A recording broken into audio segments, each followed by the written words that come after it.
I did not expect this video to be this long. She did say she was gonna come out with another MOTS, and she did.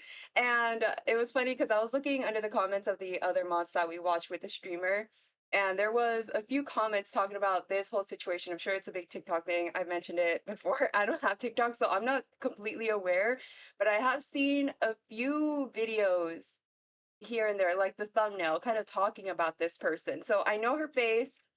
I think I remember her name, and I know somewhat of the concept of what this whole thing is. So let's just get into some more craziness. Because what do you mean you fell in love with your psychiatrist and he kept me anyways?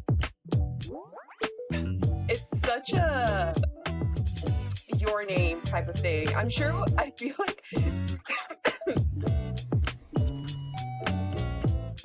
I feel like we've heard a story like this kind of Hello. before.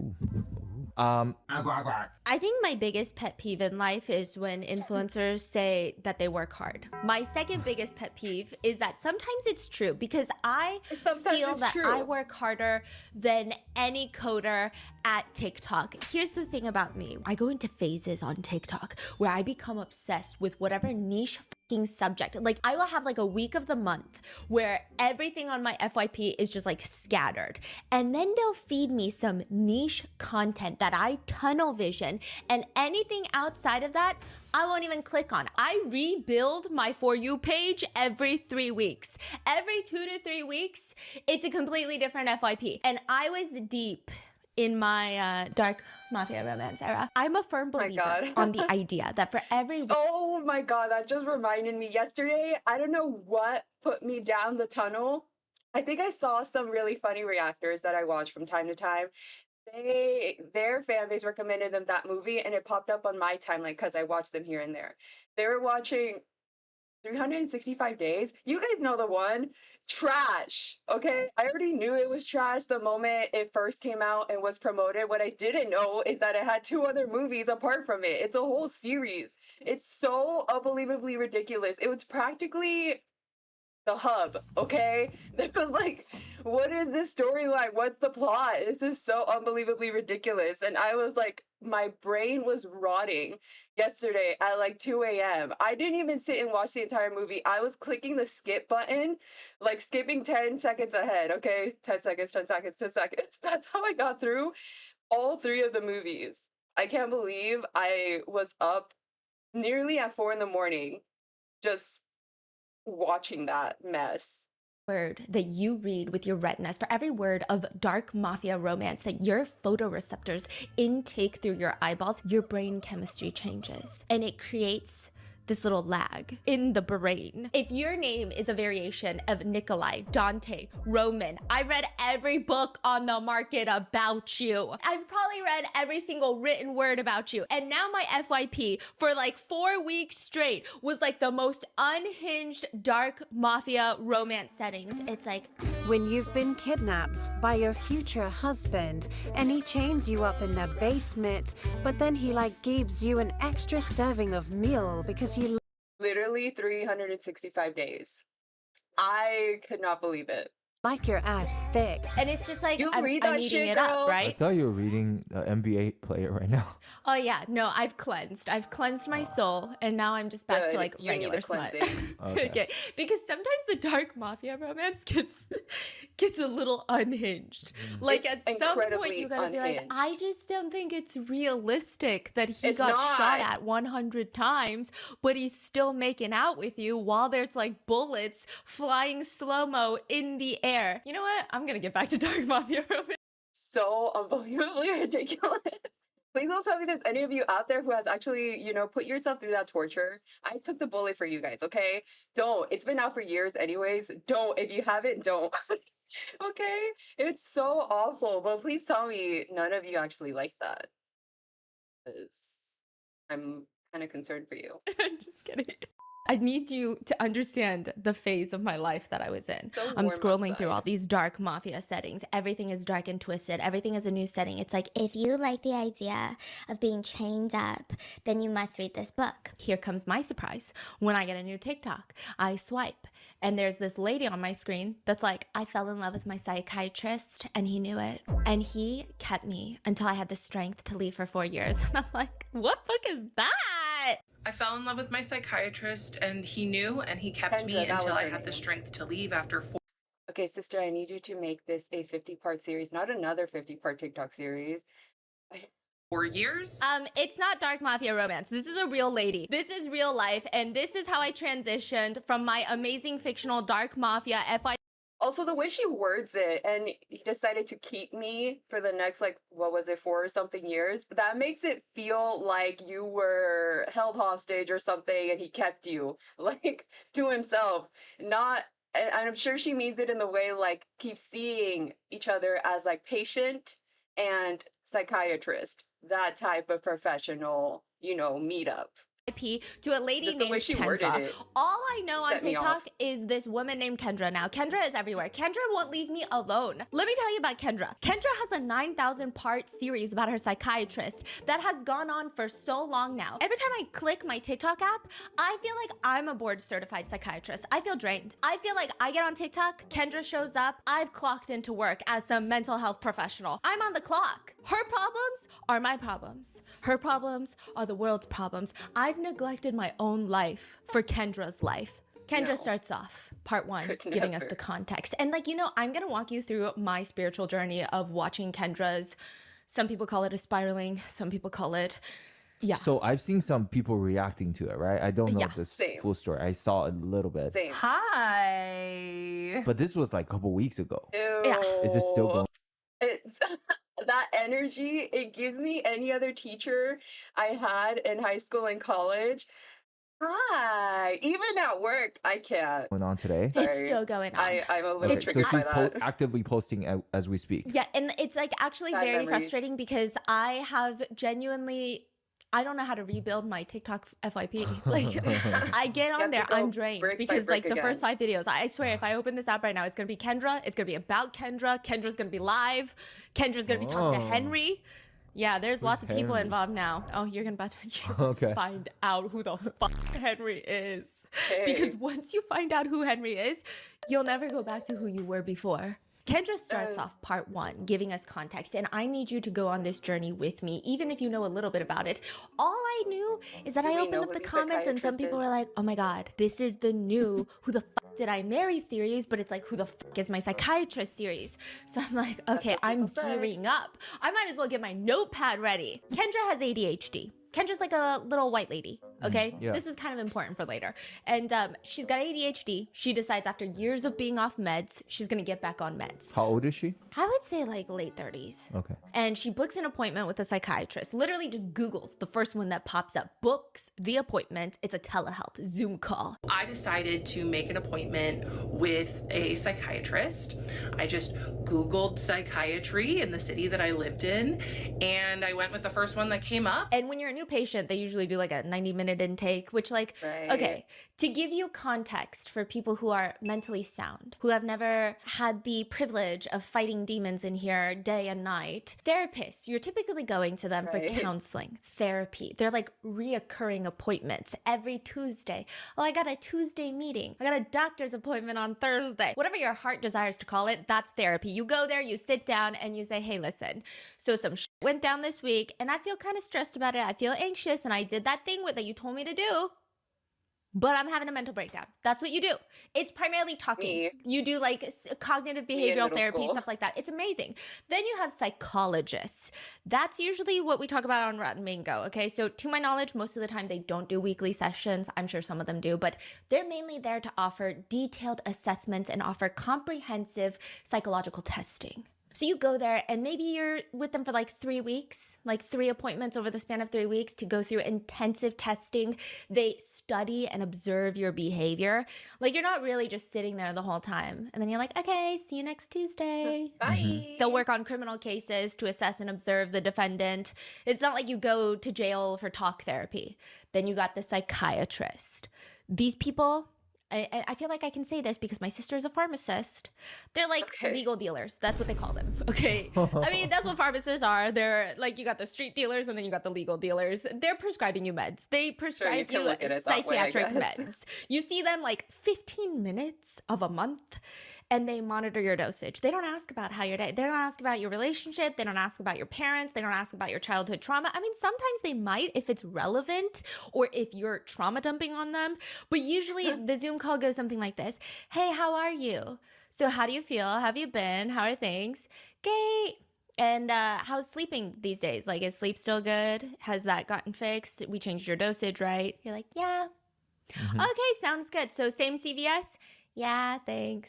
And then you hang up. And that's who she's talking about? That's the psychiatrist. Oh she's not even talking about her therapist. Oh. I mean, I guess you could tell them your life story, but like truly, they're in and out of that telehealth session. They're like 15 minutes in, 15 minutes out. They know nothing about my life, really. I mean, they know some things like I got anxiety, but they don't really know anything else about my life. She does the intake. First appointment with the doctor. She's like, okay, I notice a few things. First of all, smoking hot. He's hot. And this man is my age, and I can't help but notice that he's pretty attractive, this psychiatrist. I don't know. It's gonna sound so weird. You know what? It's weird, and it doesn't even make sense, so I'm not... Okay, you know how sometimes there are people who have some very questionable, like, taste in who they deem attractive?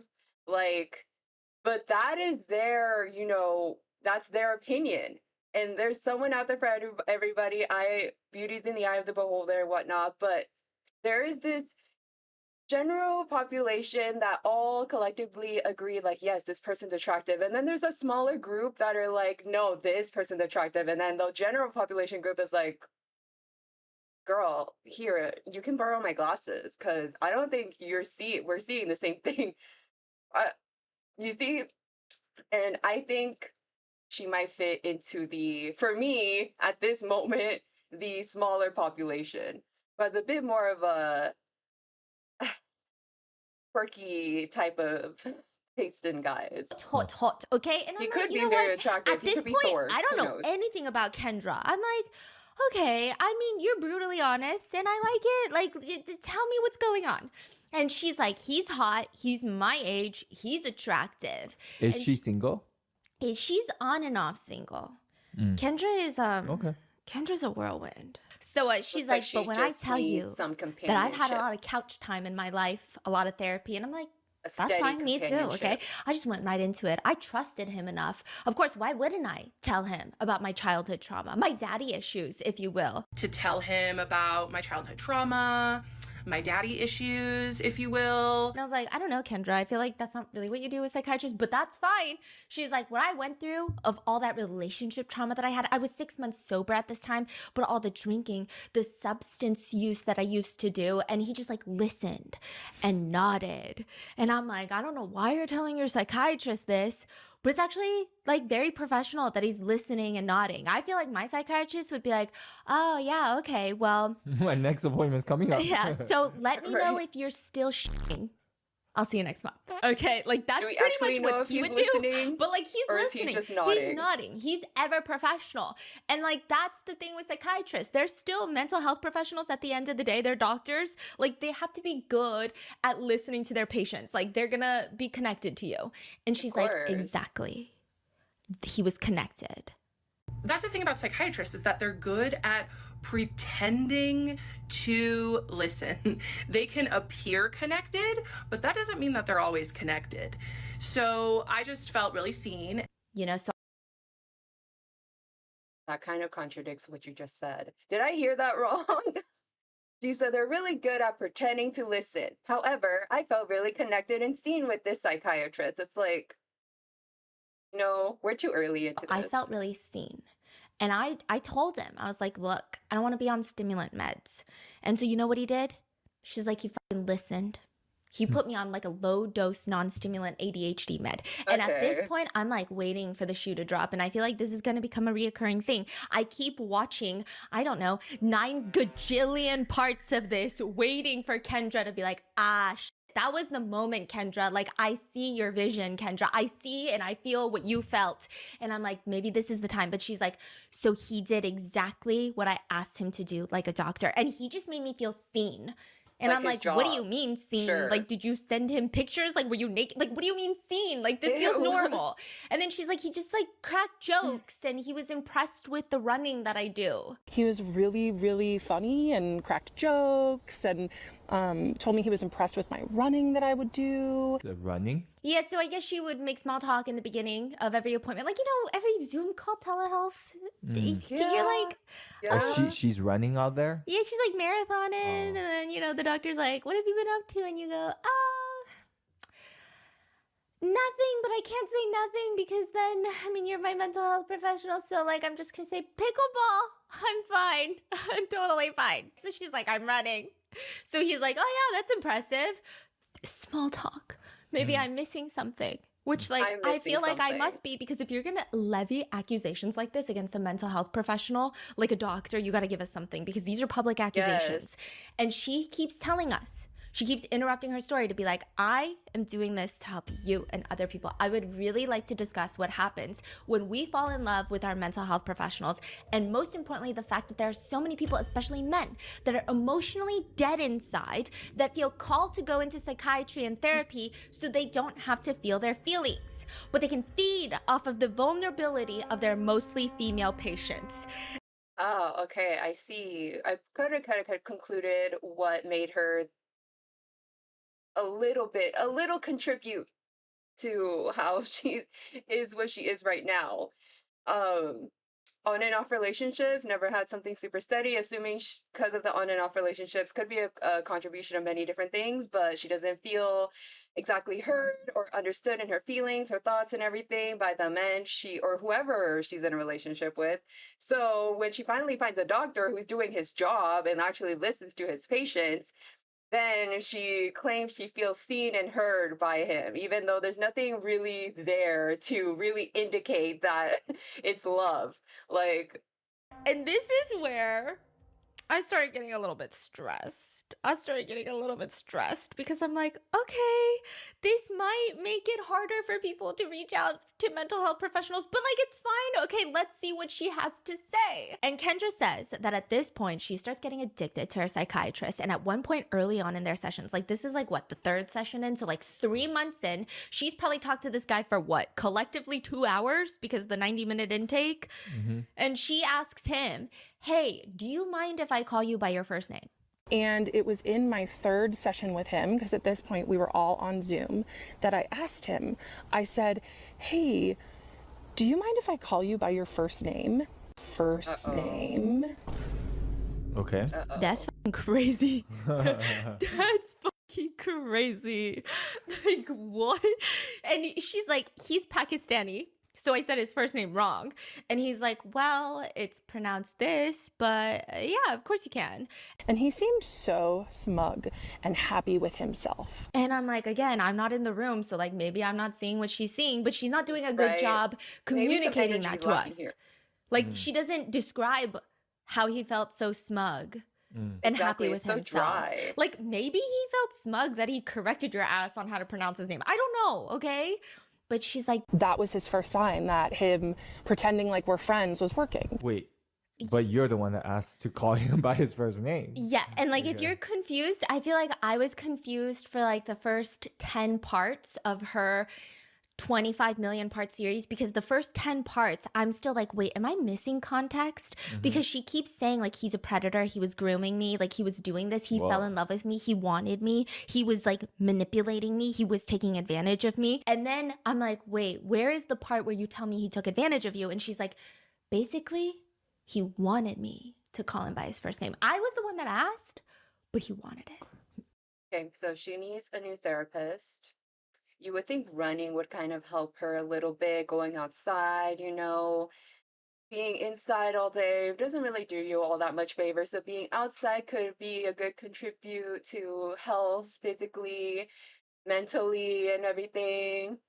Maybe some, I don't want to say she needs new meds, but you know, I don't want to call her super crazy, but she sounds a little crazy. Because like, I mean, it would be rude to say, no, call me doctor. I went to med school and you didn't, low life. Like, that'd be kind of rude, you know? So far, I'm only seeing very normal professional interactions. Maybe I'm just not there yet. And so I have slight reservations, No, but with you, people girl. pick up on vibes and then cannot express the vibes in words. And sometimes they come off as insane. So like when she first started talking about this, right? First few parts, I think that's immediately it went viral, right? Yes. Like everyone was talking about it because it does sound kind of like crazy. It could be true and that would be insane. I think, okay, initially when it went viral, it's like the first few parts, she spends a lot of time talking about the encapsulation of all of the feelings. She's like, he's a predator in the medical field. This happens a lot. I've talked to a lot of people. Lots of mental health male providers are feeding off of female vulnerability. They're sickos in the head, right? And so a lot of the discourse was that. And everyone was like, oh, yeah, I could see that. Like, I can see that. And then some people are like, oh, I've heard of a story where this has happened before. And so everyone's kind of agreeing. And they're like, wait, tell us your story, Kendra. Like, tell us what happened to you and your psychiatrist. And then she's like, he manipulated me. He was a predator. He wanted me to call him by his first name. And so then people are like, okay, well, that's not crazy, but maybe we're like, she's melting the ice for us. We're going to get there slowly. So there's another part and then another part. And I'm like, give Kendra time to cook. We don't know what Kendra's got going on. Let her tell us what happened. She's not cooking anything edible.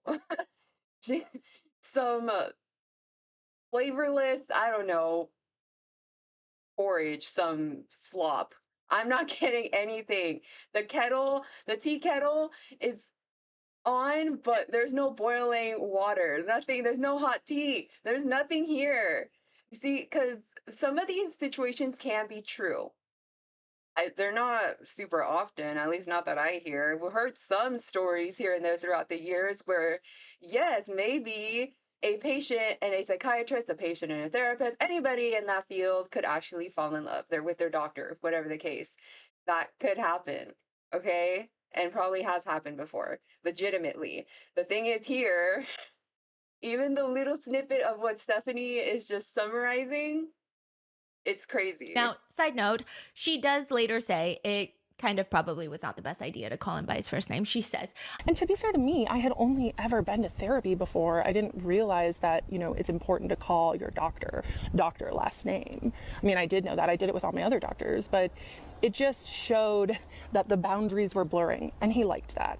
And I'm like, Kendra, you're starting to lose me a little bit, but I'm still here and I'm still listening. We're all she lost me in the very beginning. Glad I would never watch all of those parts, so I'm glad that Stephanie's doing a video on this.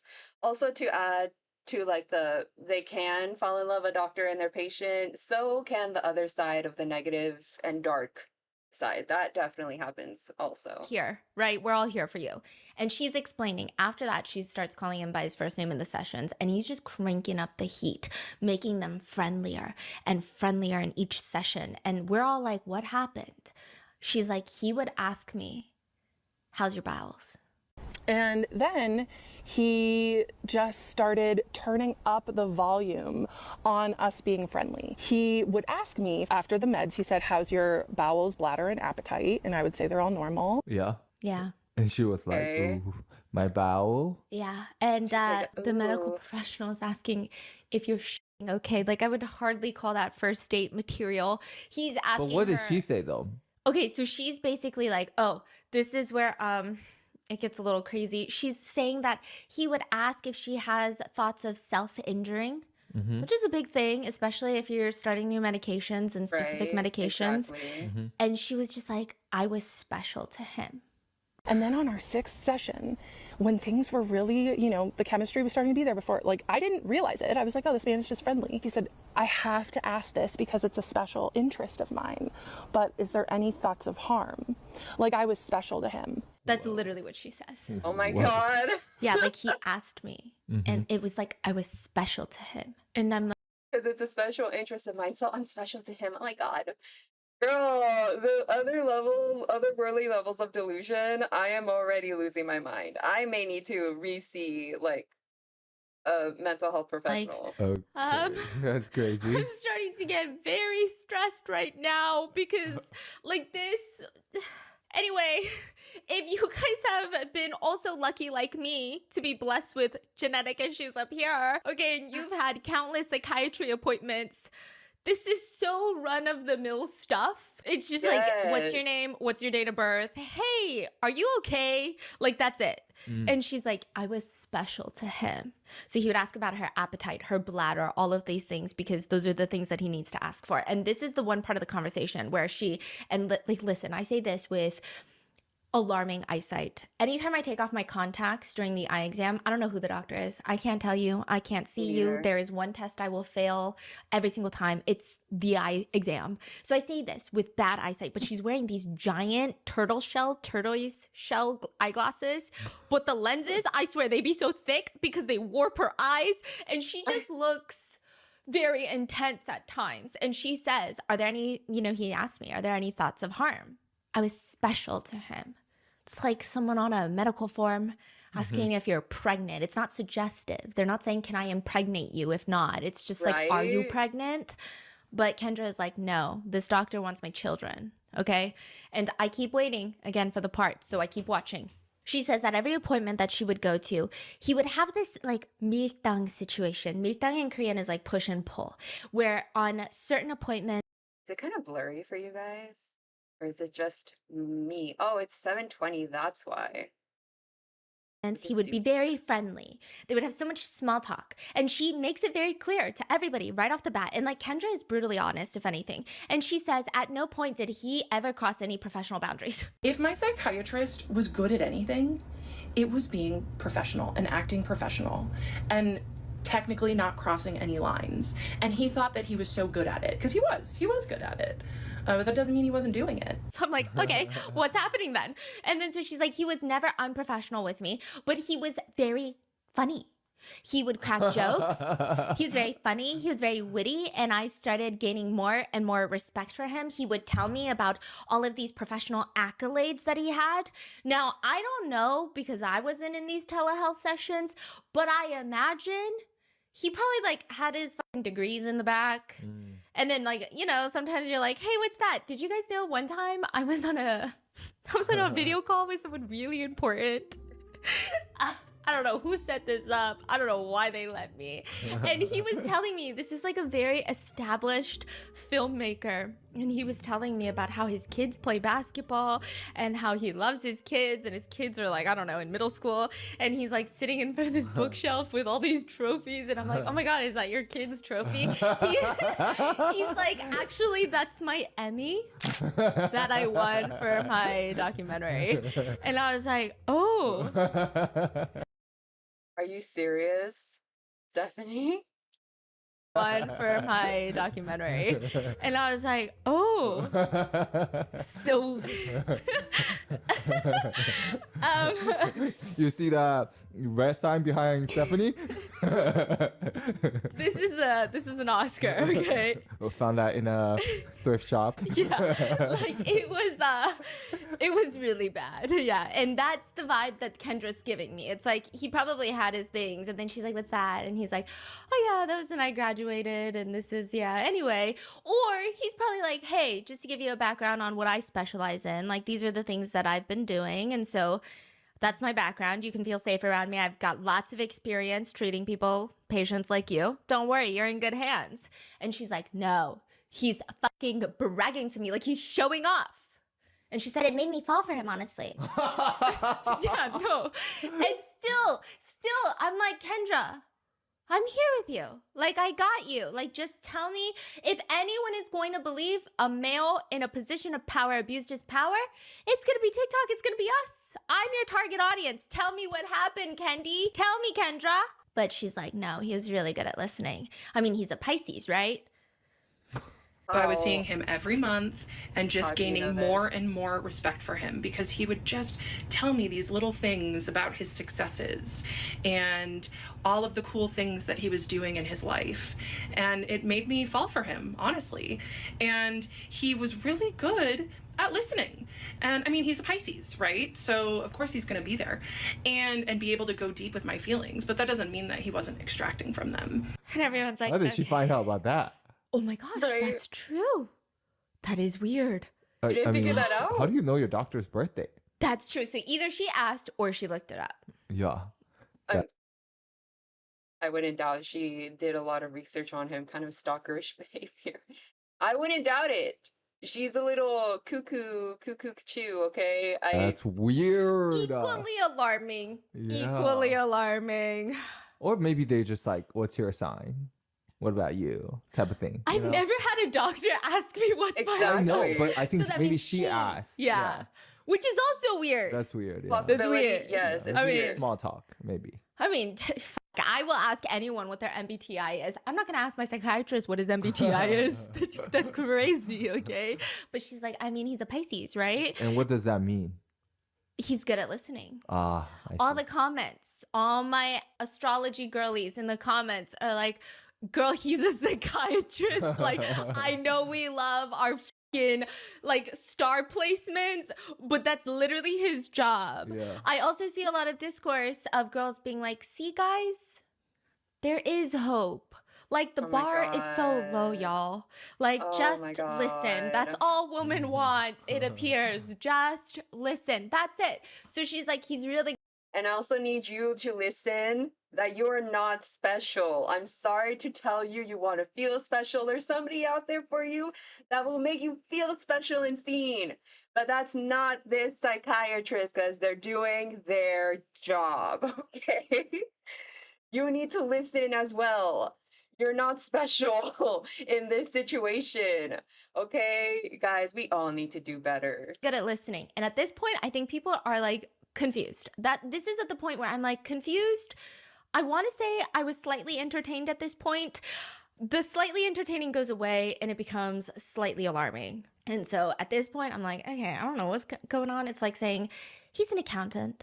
He's good at math, but also he's a Virgo. So I'm like, okay, you're losing us. So she's explaining how she's falling for him. And then each part is very lengthy, and each part she's giving us tiny little kibbles, crumbs of information. She's like, then at my next appointment, he told me about his accomplishments and I started falling for him. And then it's like a 3-minute tangent about how he's a predator. And like how this is not okay. And she was manipulated for years. And it's just like, okay, so these are like very big accusations we're going back to. But then all we have so far are these like little crumbs that she's giving us.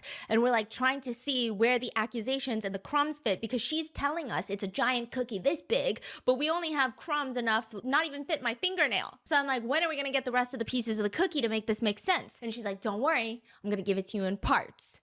So we keep going. I really have to fix my FYP.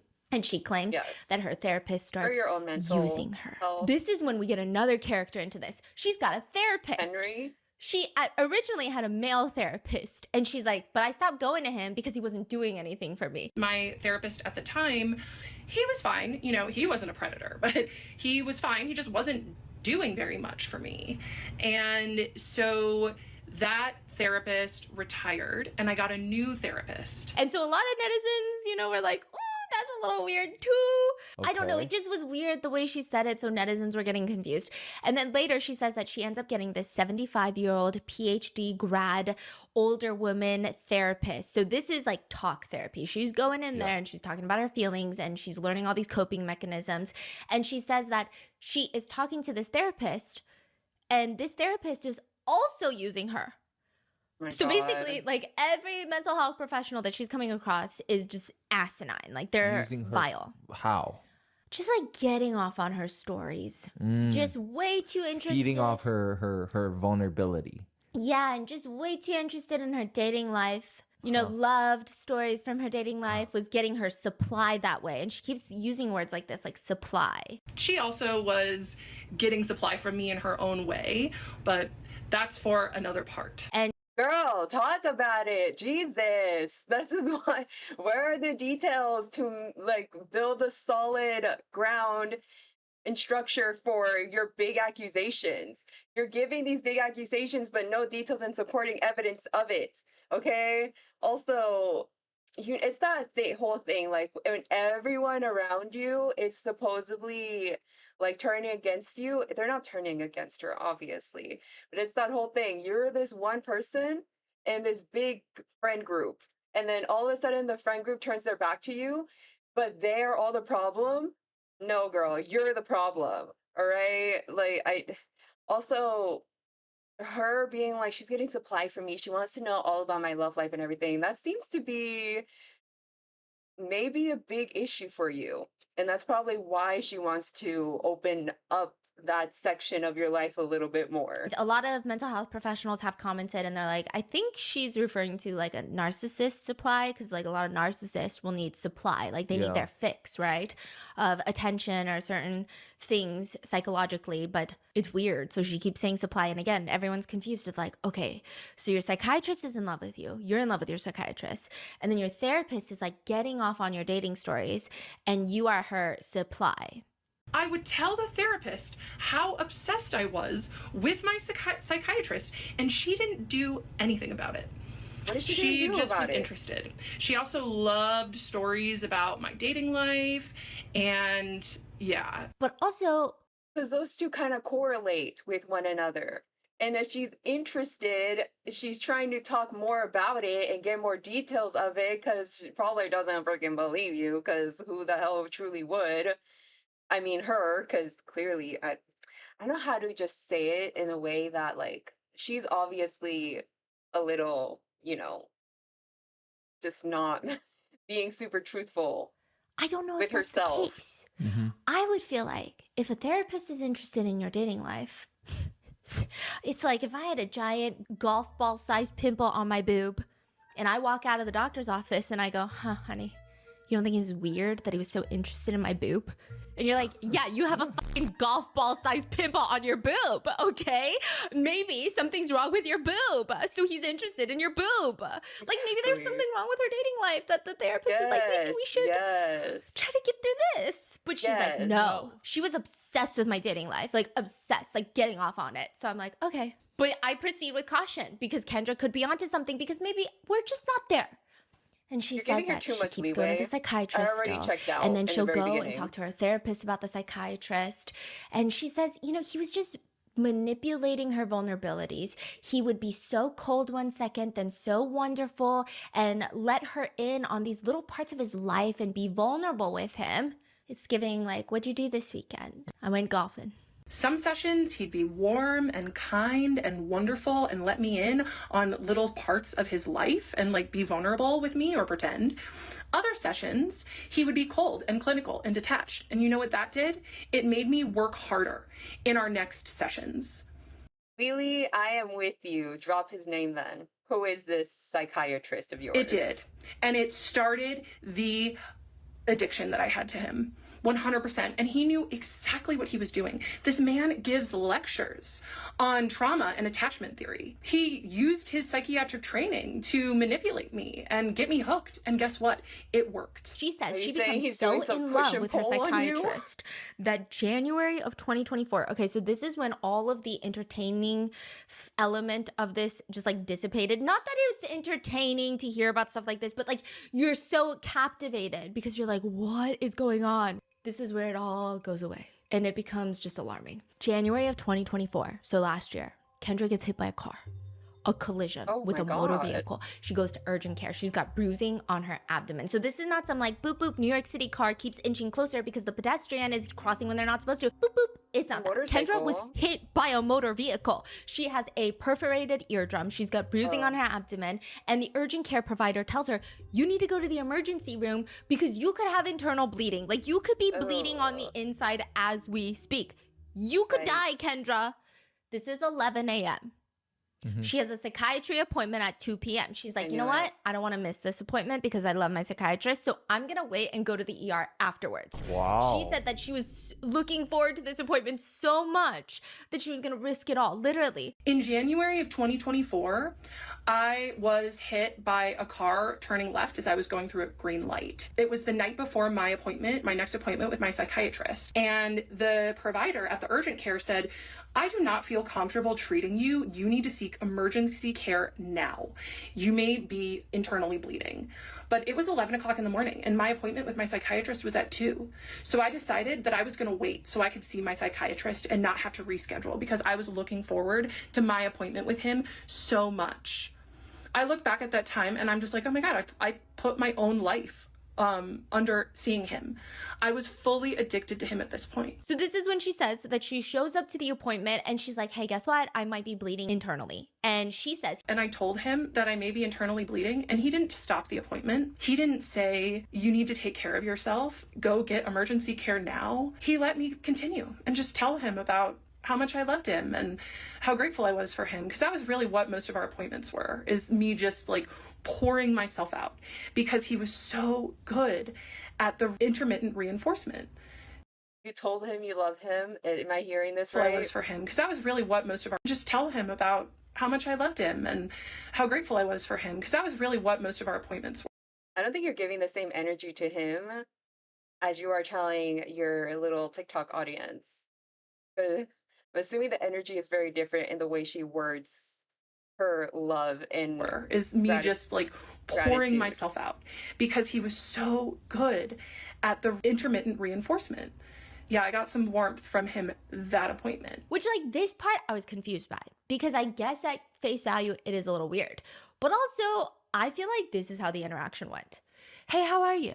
Oh, good. Except I went to urgent care because it was like this whole thing. I got hit by a car. It was like a tap, and then they thought I was like internally bleeding. But like, yeah, no, it's been insane.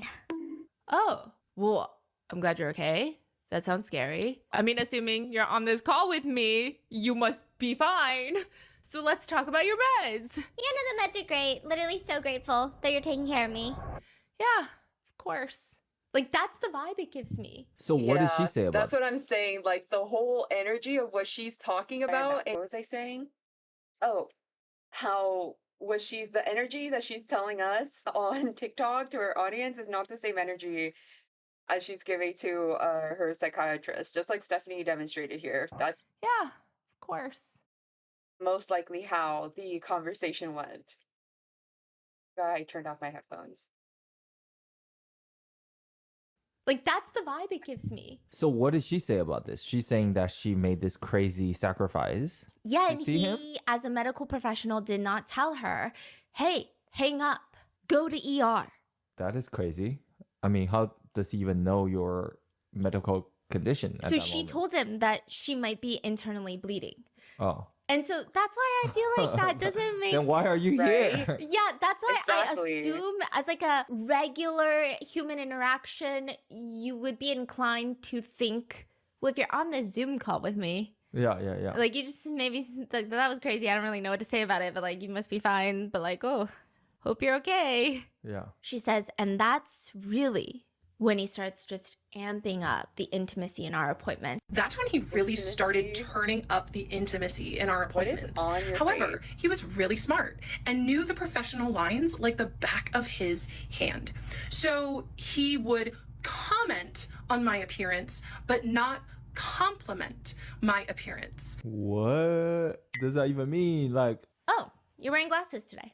And she's like, you know, it was very intimate. And he, you know, he knows what he's doing. He's not crossing any professional boundaries because he's too smart for that. She believes that she's not the first victim of his. So she's like, he knows what he's doing. And I'm like, you know what? I get it. Like, sometimes it'd be like that. Like, sometimes you read in between the lines of tone and like maybe we're just still not seeing it. And she seems so confident about this. So I'm still kind of with her at this point. I'm like, I'm not. okay, like maybe he said Stephanie, it really jump off creepy. the I boat. don't know. Come right? with me. But she doesn't ever say that. She doesn't say like he said it so creepy. Or I would come on screen and he would say, oh, you're wearing glasses. And of course I felt seen and excited that he was noticing these things about me. So it's just like he's noticing things, which I'm like, feels like he's just like maybe an awkward person like me. Like if I'm on a Zoom call, I'm like, I love your curtains. I like your blinds.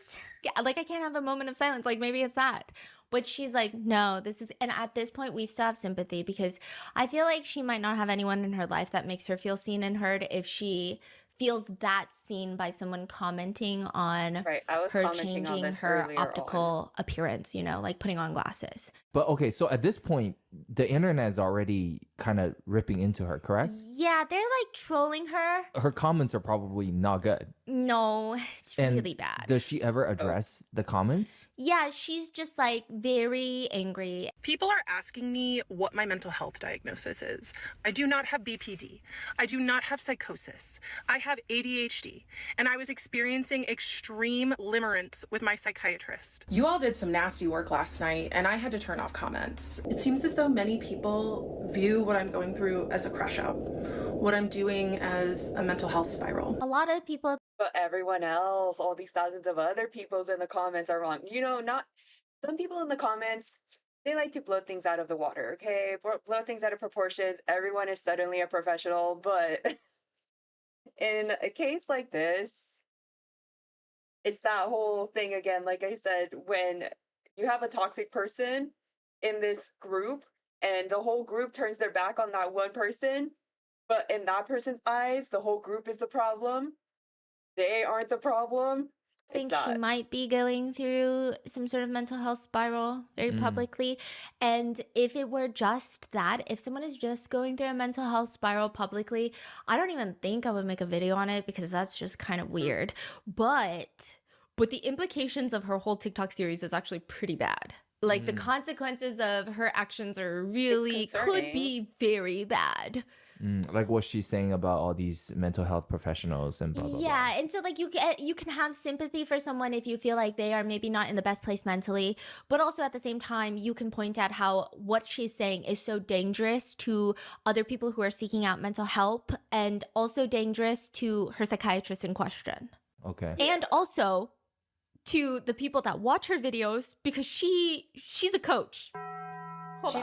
She's a coach. Okay, so we're just going to keep going. Sports, but at this point, I still have a lot of sympathy for Kendra because I'm like, okay, it seems like she's reading into a lot of these signs, but she keeps going and she says, I didn't realize at this time that he had feelings for me too. So I thought I was holding this all to myself and I was excited that he noticed my glasses and I ran and I showed him my other pair of glasses. Oh my gosh. So I was so excited when he noticed my glasses that I ran and showed him my other pair. And he said, I prefer turtle shell glasses. So even though I usually wear contacts. And she's like recording the TikTok. She's like, even though I usually wear contacts. And I'm looking at the screen and I'm like, girl, because she's wearing the turtle shell glasses. And she goes, I'm wearing these turtle shell glasses in these videos because just in case he sees them ever, he'll see me in his favorite glasses. He did tell me he likes the turtle shell. Okay, yeah.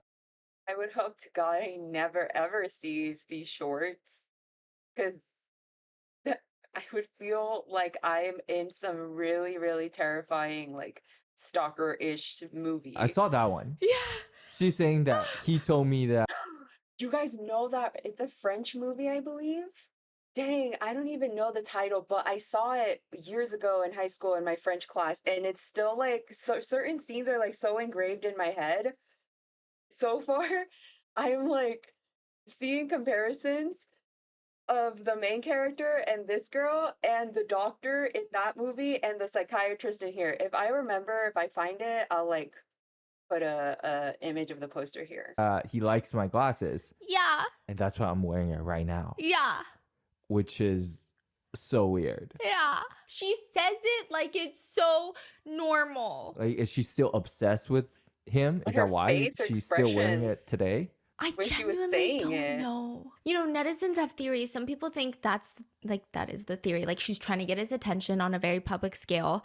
Some people think like this is you know how Who the F Did I Marry was Risa Tisa and then it was Legion? All the netizens are like, I came into this thinking Kendra was Lisa Tisa. Turns out she's Legion. They're like, turns out I'm reading a dark mafia romance, but she's the stalker. And this is not fun because it's not fictional. Like people are like, okay, like this seems unhinged. The glasses, I think, is when everybody started shifting. They're like, oop, no. Like this is getting weird. At the very least, like maybe you should talk to a therapist, but you're already seeing a therapist. So like, what can we say? So then she's like, he did tell me that he likes the turtle shell. Anyway, it was just like inappropriate things like that. She claims that he diagnosed her with stress and other trauma-related disorders, but he doesn't tell her immediately about the diagnosis. So she makes it seem like it's like this very sinister thing that he's withholding from her so that he can use this diagnosis to manipulate her and like learn about what her vulnerabilities are. And it doesn't make sense because she straight up asks for her diagnosis and he's like, oh yeah, this is my diagnosis of you. So it doesn't seem like he's hiding it. And I also do believe stress and other trauma-related disorders is so broad. I mean, it's like diagnosing someone with anxiety. It's like, I think that if a mental health professional really wants to manipulate that, they don't need to diagnose you with it. Like, they'll see it right off the bat. They'll see what's going on. And so at this point, eventually, I mean, she's seeing this man for years. Every month, 30-minute sessions, just 30-minute sessions. And she gets a boyfriend. She says she is obsessed with her psychiatrist, but she has this boyfriend. And at first she says that the psychiatrist was not feeling it, that she has a boyfriend. How do we know this? We don't really know this. She doesn't really give us any concrete explanation of like why he's not feeling it. Like maybe he didn't want to talk about her relationship, but again, he's her psychiatrist. He doesn't really want to talk to her about her feelings. You know what it's also giving? Like those like middle schoolers or whatever, they so desperately want to be in a relationship that maybe all her other friends have been in a relationship. So one day she comes to school and she's like, hey guys, I have a boyfriend. And their friends are like, oh, tell us about it. But she doesn't have all the details right away. It's just super broad information. It's kind of that. Until he realizes that her boyfriend is like a lot like him. That's what she says. She's like, and then I started talking to my psychiatrist about my sex life, about tracking my cycle, using fertility awareness methods, and my psychiatrist loved it. He didn't ever say, this isn't inappropriate to your care, let's pivot. He just let me talk and talk and talk about my sex life. And I didn't get too deep, but about a year and a half in, okay, side note about this. Some netizens thought that this was really bad. They're like, okay, yeah, this is the moment where I am on Kendra's side because maybe he is getting off about these sex life conversations. However, I will say that a lot of medications impact your sex life and sex life impacts your mental health. Yeah. And it impacts your relationships, even your own self-image issues. And so a lot of, especially like antidepressants, SSRIs, they're going to mess with your sex life. They're going to mess with your sex drive. And a lot of patients, what mental health professionals were saying online is they feel really uncomfortable talking about their sex life. And so doctors will try to encourage it so that you can open up to tell them, hey, these meds are not working and it's ruining my marriage because like I can't get it on. I can't do anything. And now we got another problem because now my marriage is crumbling. I don't know. Like they're saying things like that. Like it's uncomfortable. You want to be open so they don't feel shamed or embarrassed that maybe they're not performing in a certain way like they used to because of the medication.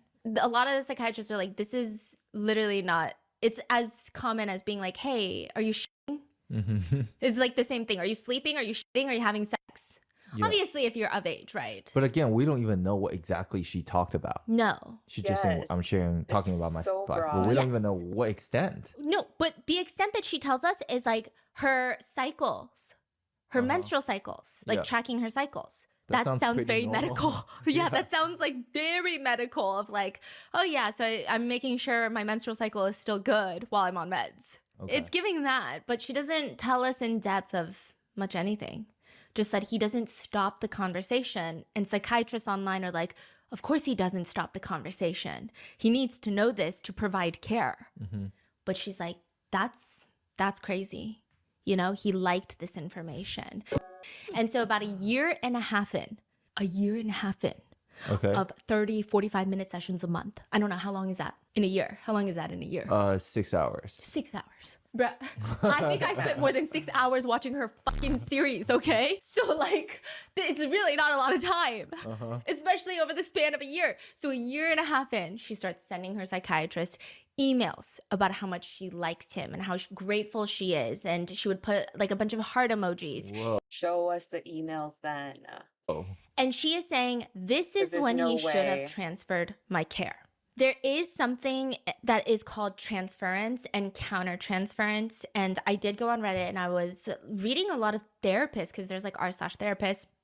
And they talk about how to deal with patients who have transference. So sometimes patients will come in and they say that it's actually more frequently female patients will come in. And if they have like a male provider, sometimes they will start developing almost like a trauma bond or almost misguided romantic feelings towards the male provider because they finally have someone that's listening to them. And I think it blurs the line of, are they listening to me because my insurance is paying them like $500 an hour? Or are they listening to me because they care about me, right? And like when you're mentally vulnerable, it gets confusing and you feel like, wow, nobody listens to me, but this man is listening to me. And so you might have some sort of transferring emotion there. And the best thing to do is once you notice it, a lot of therapists say it's actually pretty common. And you want to actually use it to help their journey. Like you want to talk about it and like you don't want it to be like this forbidden elephant in the room. It's like, hey, maybe you're feeling these things because maybe you lacked that from your previous relationship. And these are the things that you are yearning for to find in your personal connect, like things like that. Like you can use it to further someone's journey in their mental health, right? But then there's also something called countertransference because people are saying, a lot of medical professionals are saying, hey, clients and therapists are made out of the same thing. We're all human. So sometimes therapists will start feeling very strong emotions towards their patients. Yeah, and that's what Kendra is saying. Yes, but from what I saw on r/therapist, it mainly happens with kids, not in like the weird way, but a lot of therapists will have overwhelming protective instincts towards the kids that they're in therapy with. They cannot be as clinical because they feel maybe they want to protect the kid. And so it just is like, it's a lot to deal with. And like in those cases, you usually keep the patient. You just have to be better about like, okay, I need to maintain, just not get so emotionally drained and like not let these things.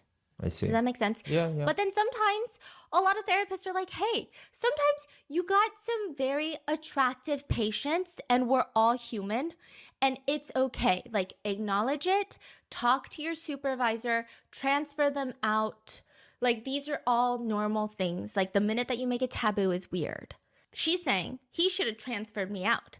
But r/therapists are also saying you should not transfer them out immediately.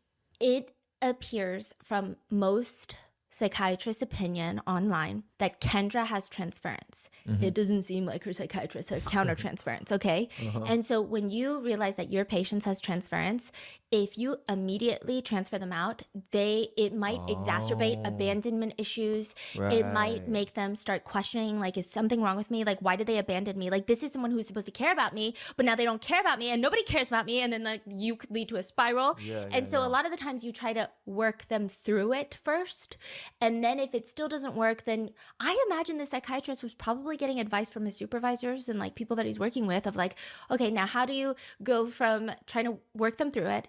If that doesn't work, slowly getting to the point where you transfer them. But then the email that she sent, do we know the context in exact, or is it more so just, oh, I tell him I like him, thank you, heart. It seems more like that because so it's not like a wholeheartedly confession letter. She does confess that he's her crush later. So it seems like these emails up until this point are like, I like you, heart. So it's like, I imagine maybe it's also weird for the psychiatrist to overreact and be like, transference. Like it could just be like she genuinely really liked me. Like or like she just communicates with heart emojis. You know, some people are like that. Some people have more physical touch when they communicate, and it's not like they're hitting on you. It's just like you know. And so she's saying she's emailing him. He never emails her back. But she's like, no, it's because he doesn't want a paper trail. Oh. And I would send my psychiatrist these emails just about how much I liked him and how I was so grateful for him and put in a bunch of heart emojis. And this is really when he should have transferred my care, but you know, he waited. He liked what I gave him too much. And then I start emailing him my fun little emails, but he stops writing me back. He does not write back to my emails anymore. Because once again, he was really good at plausible deniability. But what he did do is he would take my emails and mention them in session. So he would still give me the attention that I was craving, but only under his structure, under his control, where there was no paper trail. And so she's talking to him and she says that he's liking the supply that I'm giving him. And she tells him that my boyfriend doesn't meet my needs. And my psychiatrist and my therapist are both like, you have to stay with your boyfriend. There's nothing wrong with him not meeting your needs. Even though my boyfriend did not meet my needs, My psychiatrist and my therapist both were like, you have to stay with him. There's nothing wrong with him not meeting your needs. And this is where netizens are like, that doesn't even make sense. But also, like, your psychiatrist and your therapist are saying it? I don't know. It's weird. So we just have to believe that her psychiatrist and her therapist, independent of each other, are both shady. And we haven't, like, gotten concrete proof on either. Do we have to believe that? Listen, it's always that thing, right? Where it's like, well, she's claiming she's the victim, so we're more inclined to have to believe her in this instance, especially since we didn't hear the psychiatrist or the therapist. But like, this far in, do we really have to believe her? Because I'm not believing of them being her. shady yet, but they're both shady. And she says she would go to her psychiatrist looking for emotional validation, and he would just drip feed her slowly, just like drip, little droplets at a time, leave her wanting more. She says wholeheartedly. And he took an oath to protect me, and he did not. He went right to work exploiting. Can I just say, she looks I when she has her glasses on, I don't know, I can't take her that seriously. I like better with contacts. Me right to work, grooming me. Irrelevant. Like, and he was very successful at it. Like, she is saying this with so much confidence. And again, these are life-altering potential medical malpractice, if not jail time level of accusations. Does she ever say who he is, or? She fucking says this is where I think people get upset with her. And I think up until this point, a lot of netizens could identify that maybe she's unwell mentally, or maybe this is a cry for help. I don't know. I'm not like armchair psychologist-ing her. I don't know anything, but people had sympathy until she said his name in a video. And then she didn't take it down. And then it was so easy to find him. So people start doxing him because that's what the internet does. And she's like, I accidentally said my psychiatrist's first name in one of my videos. If you clocked it, good for you. I do not owe him anonymity. That's where people start getting that. And there is a racial element because, I mean, it's a common thing that has happened probably more times than we know of, but it has thrust into the online discourse of what people call white woman tears, and we're going to get into it, but it's when white women accuse men of color of being predators without concrete evidence. I didn't know there was an actual name for that. Or it's not even like she needs concrete evidence. It's not like she has to be like, hey, I have pictures, I have videos, because sometimes you can't get those pieces of evidence. That doesn't mean that people shouldn't believe you, but it's like, even the things she's saying, she's like, he's a predator. He basically told me, oh, you're wearing glasses. So everyone's like, okay, you can't just like accuse anyone of being a predator and then like have their name out there, dox them, ruin their life and nothing. And also, I think a lot of people were upset that she mentioned that he's Pakistani, because it's also like that added nothing to the story. Like maybe, oh, you didn't say it correctly, but she could have just been vague about it. But it felt ick. So then eventually she says that she does tell her psychiatrist that she has a big crush on him. Okay, now this is big. It seems different from her emails. I told him, I said, today we're going to talk about my intimate life. My psychologist, my therapist asked what your opinion on it was. And I told her that I don't talk to you about this intimate stuff because I have a crush on you. And he looked down and smiled so big in that moment. He smiled so big. And I loved it. It's so gross thinking about it. It is gross. It is gross, even listening to it. I don't know if he smiled. I don't know if this is true. He could be a nervous smiler too. And she says he smiled so big and I loved it. And she's like, this is so gross thinking about it. And then I proceeded to give him 30 minutes of nonstop content about my intimate life with my boyfriend. And I actually recorded the whole thing because I was so excited about it. But now it wait.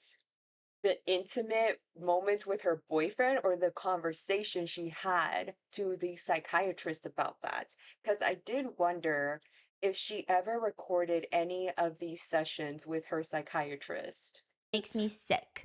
And so she does share this recording, I believe, at one point, but then it gets taken down because it's a violation or something like that. I'm not even going to look for that because I think that's crazy. But I have a feeling it's not crazy. But she's saying it's crazy. She's saying he can't even sue me for defamation because I have this recording. And I actually recorded the whole thing because I was so excited about it.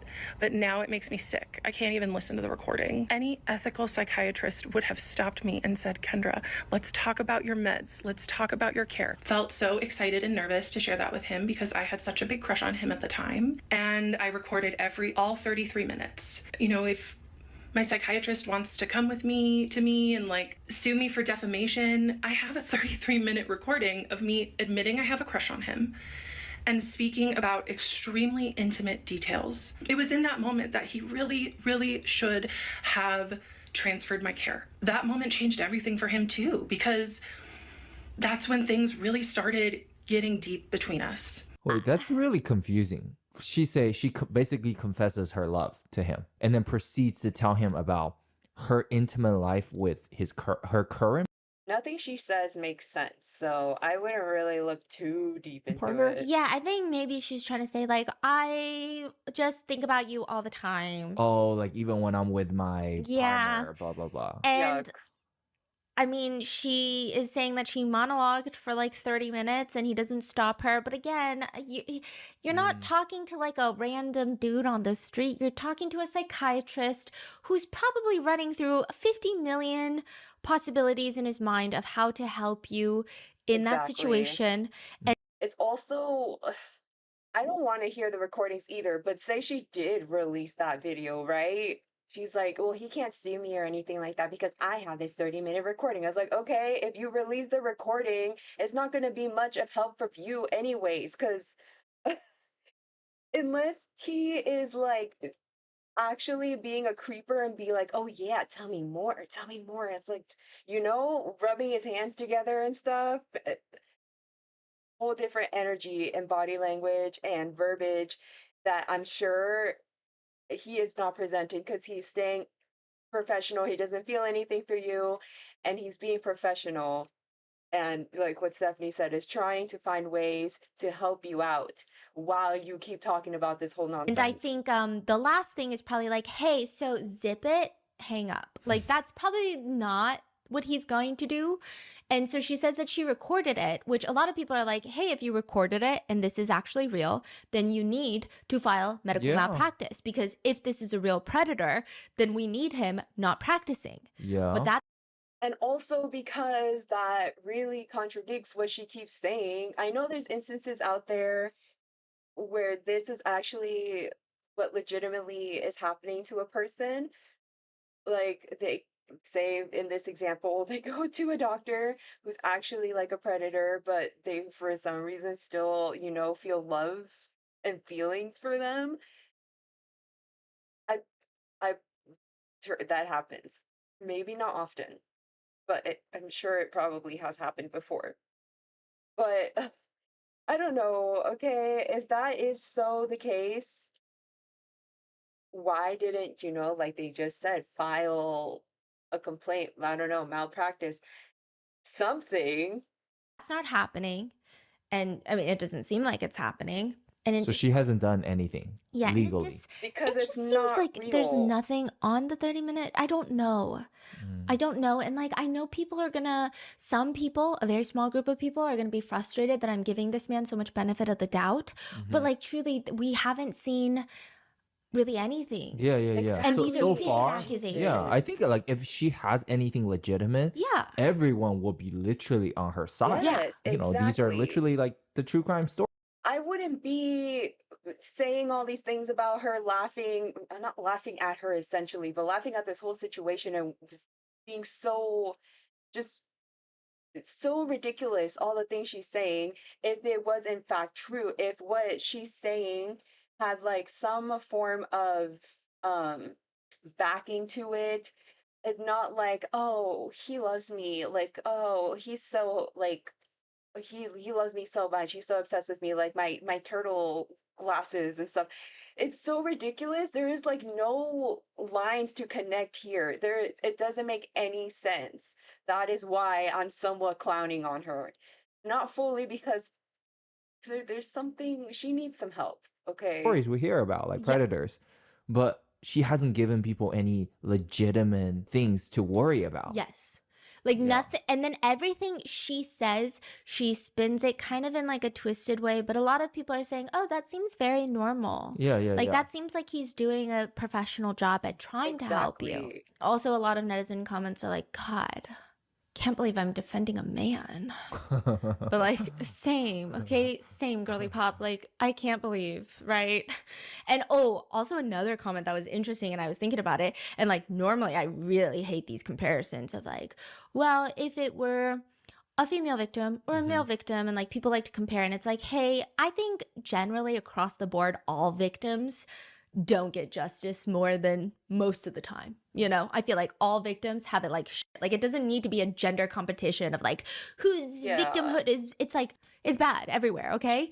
But some people are saying if this was a male patient, like he could have been arrested. Like a male patient saying these things about a female psychiatrist and like exhibiting these types of behaviors, a lot of people would be quick to use the word stalker, but because she's a woman, a lot of people are kind of holding off on the stalker word. But it is kind of stalker-ish is what people are saying. And so she's still going every single month, and she's telling him about this crush, and she goes on a 30-minute monologue, and he just smiles and nothing. And then she says, and I want to address a few things. And she says, one, people are asking me about mental health diagnosis. I do not have BPD, which is bipolar personality disorder. She says, I do not have psychosis. I have ADHD.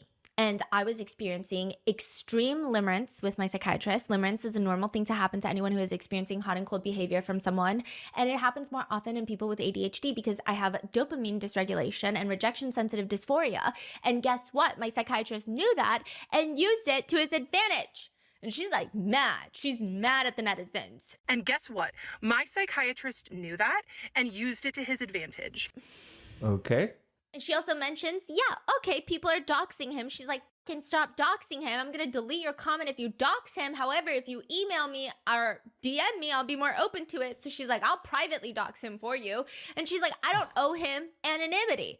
However, this is not about doxing my psychiatrist, which makes the whole situation messier because now this psychiatrist's entire career, you know, could be in jeopardy. Like, that's crazy, right? But she's like, this is not about doxing him. This is about my story. This is not about doxing my psychiatrist. This is about me sharing my story so other people can view predatory behavior in people in power. But if you claim to be a victim, then you should like seek justice. Yeah. Like, file something like. That's another thing a lot of netizens. Or she's saying that there's no way of doing anything legally because there's no evidence. But I know what he did. I've seen so many people comments like laughing and making jokes about this whole thing.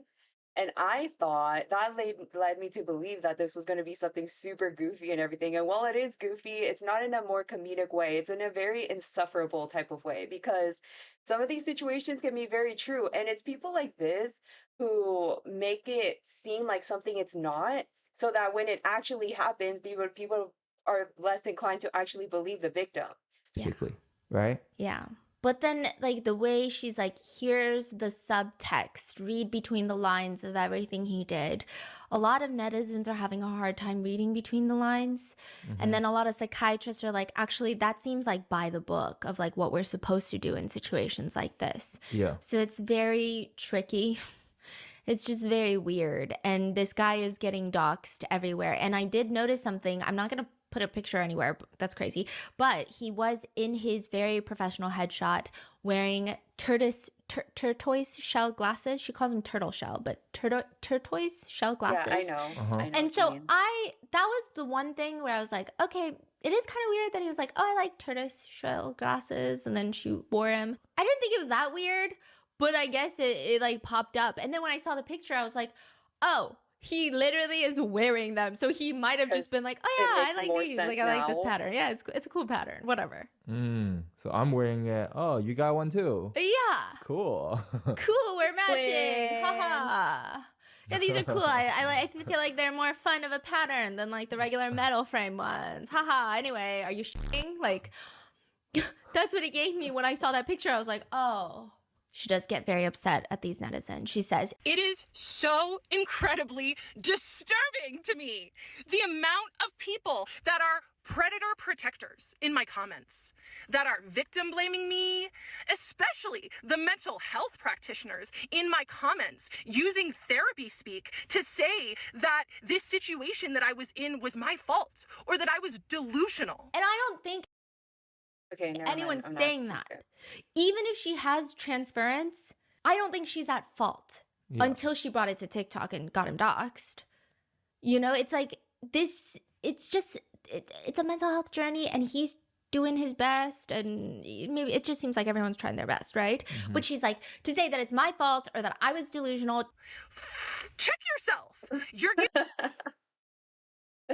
So at the beginning, to say that it's my fault or that I was delusional. Check yourself. You're giving me more ammunition to share my story, because it just goes to show how absolutely messed up the mental health industry is and how protected people who do this kind of sick psychological manipulation are. Side note, I do think, like any other industry where there's vulnerable people and children, there's going to be predators. Yeah.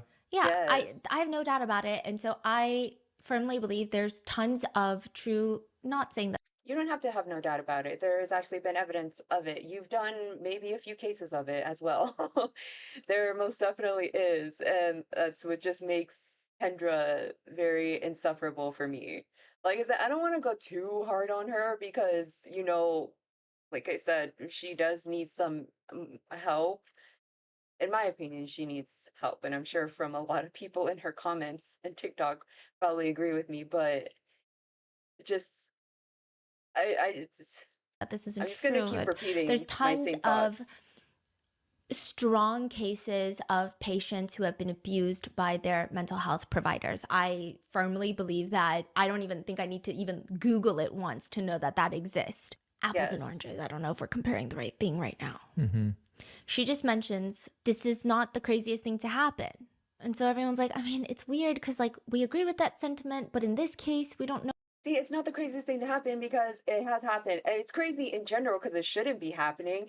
But what's even crazier at this moment is that you are making false accusations to somebody who's doing things by the book. Even me, not us, like in that type of field of mental health professional, just as a patient who has visited these types of professionals and has been asked the same types of questions as you have, and you're making it seem like something that it's not, like you're being groomed, and it's like, what are you then insinuating, that anybody else who has been asked these types of questions has also been groomed as well? It's so absolutely ridiculous that I don't I mean, there's people out there that are ridiculous in general, that people out there that actually believe her story and are probably the bigger help of doxing this psychiatrist. If we agree. Yeah. So then she goes on this date, not with a psychiatrist, with a therapist. Oh my gosh, she nearly scared me. I was like, she went on a date? There's no way. I don't know. And another boyfriend, a new therapist? Yeah, so she's like on and off with her boyfriend, and then she starts dating this guy who is a therapist. Wow, that's so interesting that she's like hanging out and attracted to these, you know, mental health professionals. Some people think that this story is fake. Some people think that it's alarming that she is actively trying to date a therapist because, you know, I did see a lot of therapist wives come out and they're like, listen, I fell in love with my motherfucker like when we were in college, we were high school sweethearts, or like later on. But they're like, let me tell you something. If you told me to write down a dream job list for my future partner, therapist is not going to be one of them. Can you imagine how annoying it is to be married to a therapist? I'd be like, stop psychoanalyzing me. I was gonna say, stop psychoanalyzing You pissed me off and that's it. I don't care. What do you mean I'm acting like a kid? I don't care. You know, it would be annoying. So I think some people found it interesting that it seemed like she actively sought out a therapist to date. She goes on this date with a therapist. They're hiking. He starts, and again, I don't know if this is true. It's such a crazy story, but he starts telling her that he has a crush on one of his patients, which the part that's confusing is like, but you're on a date? So I don't know if that's gonna get you anything you want out of this date, because like, let's be real, some guys just want specific things out of a date. I don't think going on a date with a girl and then being like, by the way, I have a patient who's smoking hot. First of all, that puts your career at risk on a first date. That seems crazy. Yeah. Second of all, like, that seems dumb.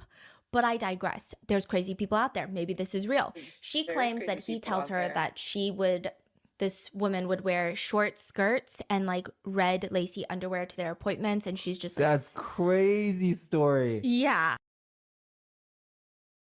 See, the more she adds to the story, the less believable it is. Not to say this kind of stuff doesn't happen, because I'm sure it does happen somewhere in the world, but it's like, you side-eye her a bit. You kind of turn your head a little bit, and I have a moment of thought. Like, are you actually, what you're saying is true? Because this story sounds a bit make-believe. This therapist starts telling me about how he has a crush on one of his clients. And I thought to myself, okay, this is strange, but go ahead. Like, we're on a date, dude. Why are you telling me about a crush on one of your clients? But go off, King. So then he was saying, yeah, she's so attractive, and I think she likes me too. He continues, and he said, yeah, she wears these red lacy panties and short skirts. A little bit. And I know she wears them for me. And like, alarm bells were going off in my head. That is crazy. And okay, another thing that I'm very offended by, a lot of people say that Kendra is reading too much dark romance and that she's on Book Talk, and I have to say, we don't claim her. That's actually insane. She's not one of us, okay? Okay, I read so much romance books. I read so much crimes against literature. I read like the types of books that I consume. I should probably be apologizing to the tree gods, because like the fact that this book was printed on paper should be fucking illegal. Like, this is just straight trash, and I love it. I think it's as I mentioned in the beginning, when she was talking about these dark mafia romance books, that was my thought. And when suffering through the series of 365 days, I was like, who wrote the script? Who agreed to the script? Who directed this? Who agreed to ever be on this staff? Like, who? I'm side-eyeing all of you. Why would you make this project collectively in agreement? Intellectually stimulating. Do I think that my husband is growling at me and his eyes are darkening with desire? No. No, I don't. So we don't claim her, but she does use very interesting verbiage. And like, even this situation, people think she's making it up because it sounds kind of like a... Yeah, that's so cringe. Yeah. Okay, what happened? She went on a date. This dude said my patient will show up with lacy underwears. Yeah, and then, okay, another thing, just to add more context to that, is the way that Kendra describes her psychiatrist. She'll say things like, he was just looking at me with venom in his eyes. He just looked so smug, which, like, if you read a lot of smut romance, I don't know why the male characters are always very smug because they're hot and billionaires. Shit, I'd be smug too, right? So it's crazy. I don't know, right? Yeah. It's just the verbiage. Anyways, she's like, at that moment, when he tells me that, the alarm... I don't even know if it's just the verbiage. It's also just her energy when she is telling these little stories versus when she's complaining and like mad about the people in her comments. That's kind of like the two different... It's very, very minuscule, the differences here. It's not just one that she's like super mad, and then one is she's like recounting a story. It's just like the mask is off when she's mad versus when she's telling these make-believe stories. It's like she's just coming up with shit on the spot. One day later. Hey guys, I'm back the next day. So I completely forgot where we even left off, so I'm just gonna go back like 10 seconds. Because they're hot and billionaires. Shit, I'd be smug too, right? So it's crazy. I don't know, right? Yeah. It's just the verbiage. Anyways, she's like, at that moment, when he tells me that, the alarm bells are going off in my head, in my mind. Mind you, I had no idea that my psychiatrist had similar feelings towards me at this point. But I just thought, wow, this man is borderline predatory. So she's like, this therapist just confirmed to me that the psychiatrist feels the same way about me. How? Because this therapist has feelings for his patient, so this must be normal. So then my psychiatrist has feelings for his patient, which is me. That is crazy. Yeah. Whoa. I mean, just that one statement is so alarming. Yeah. How do you even make that connection? That's like me saying I ran into the president of South Korea who is married to a South Korean woman. And so that means every president head in the world. I know they're watching me. I know the FBI's got special eyes on me because they have a crush on me. Like it's like the craziest, like how did we, even if that is true, even if he did say this, the connections are crazy. Yeah, the connection is crazy, yeah. So then she's like, okay, this man is predatory. Oh, shit.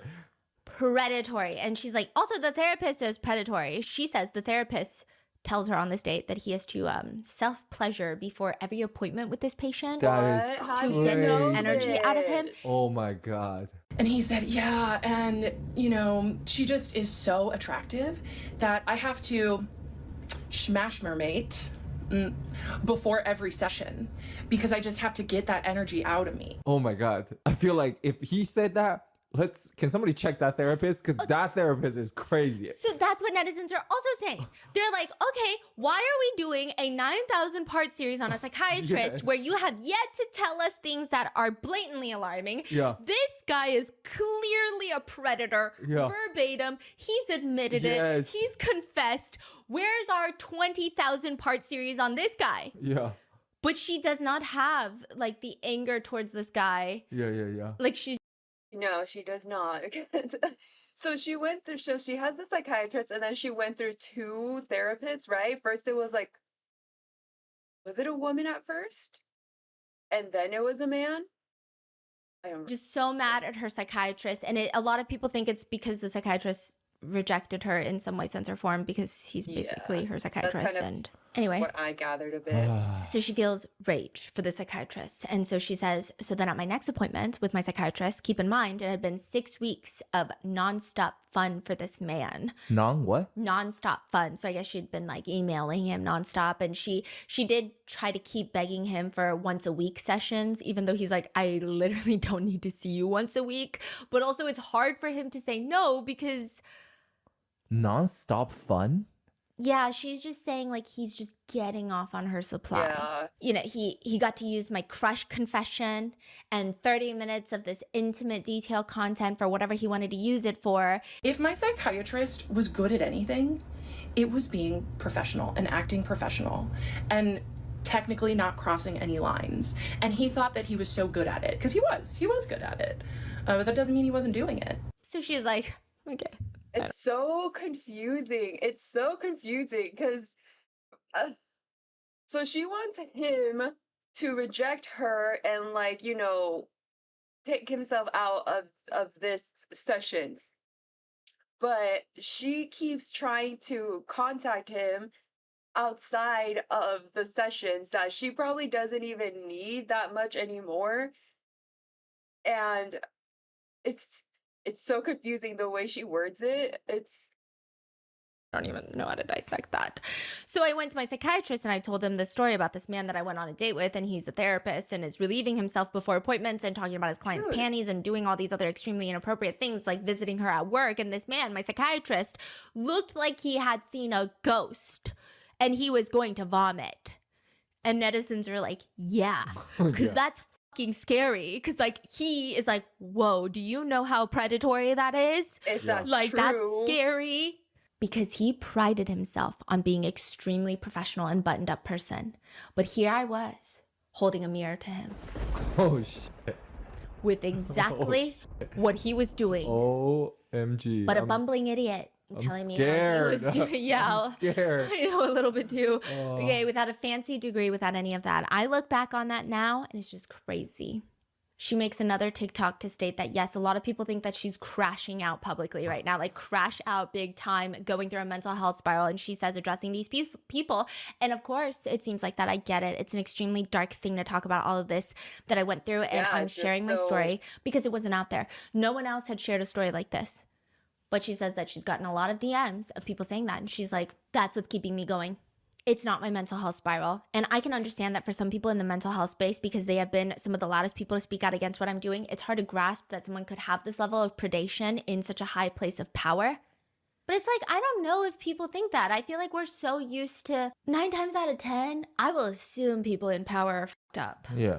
So it just, I think most netizens are like 10 times out of 10 people in power are fucked up. So it doesn't seem like that's the case, but she's like, you guys are just not ready for that conversation.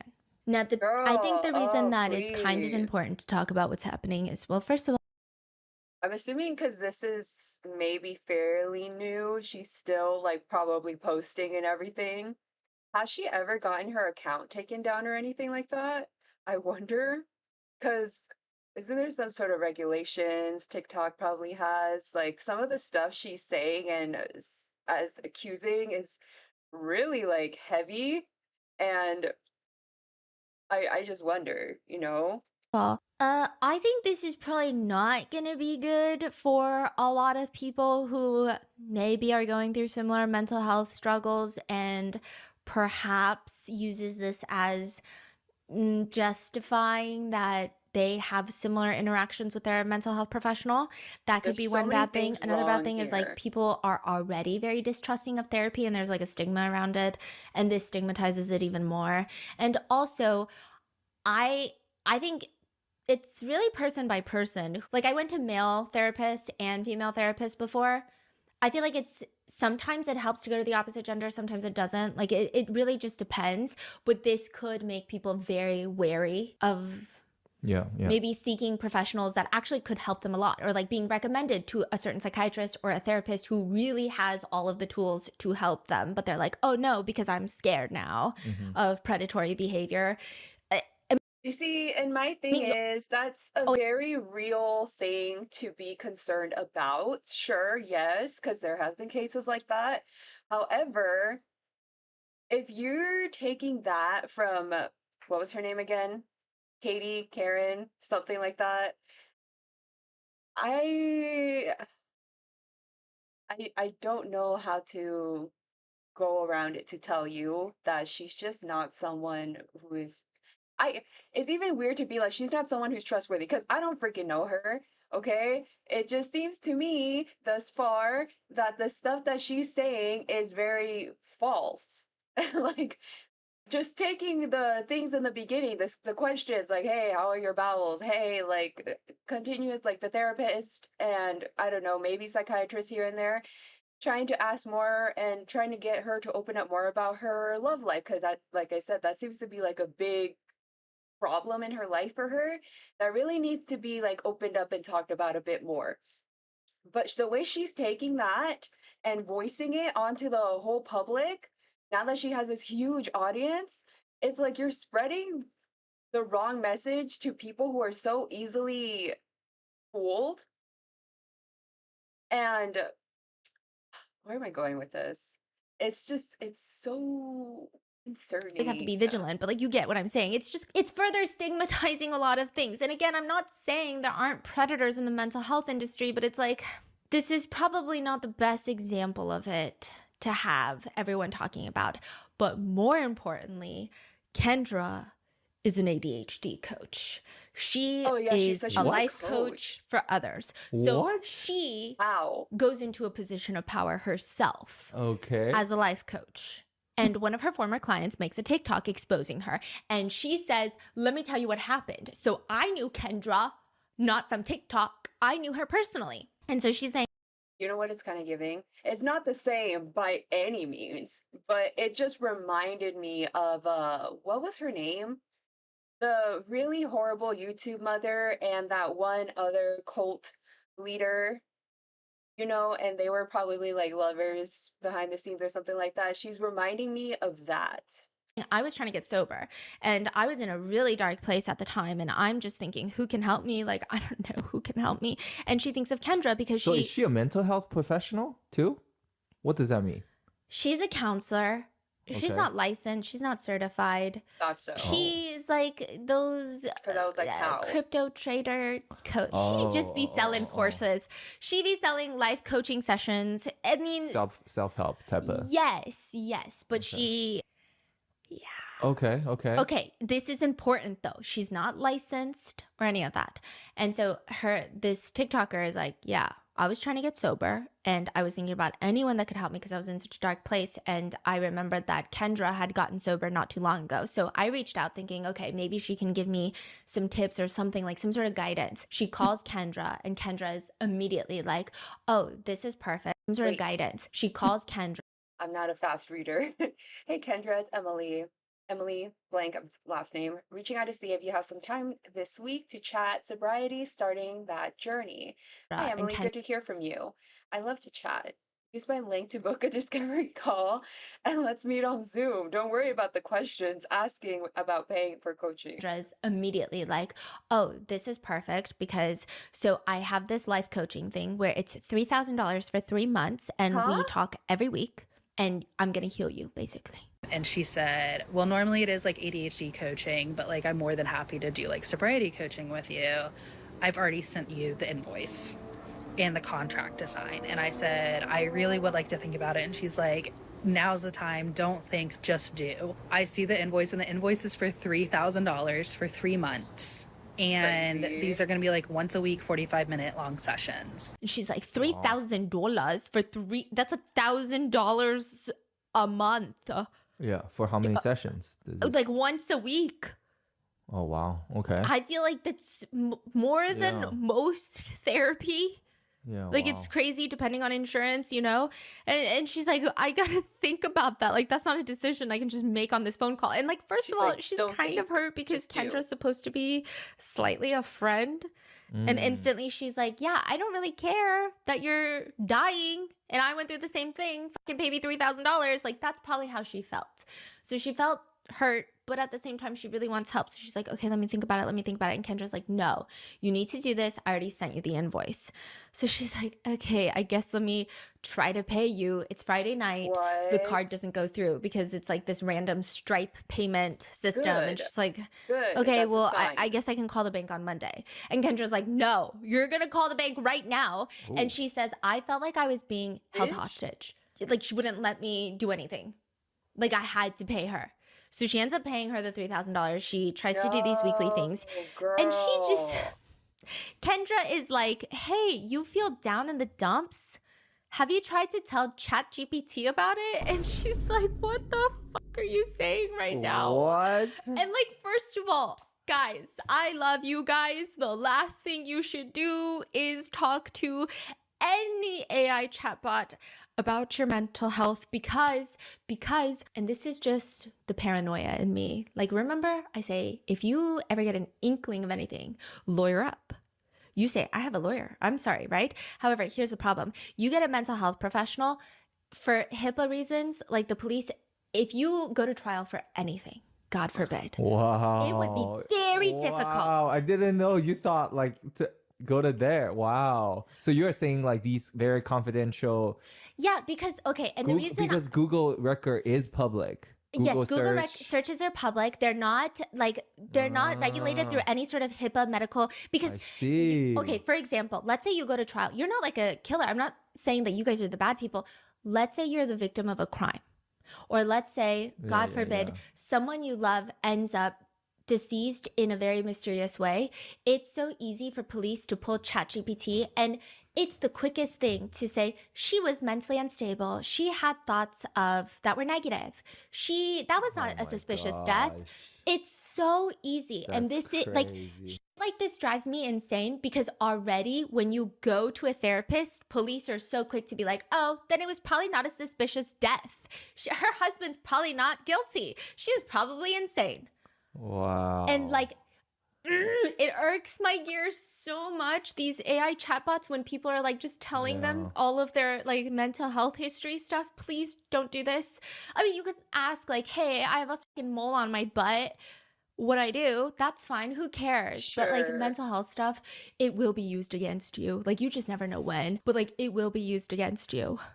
I didn't even think about it like that. I mainly just think about it in the fact that I don't really use AI chatbots, rarely ever.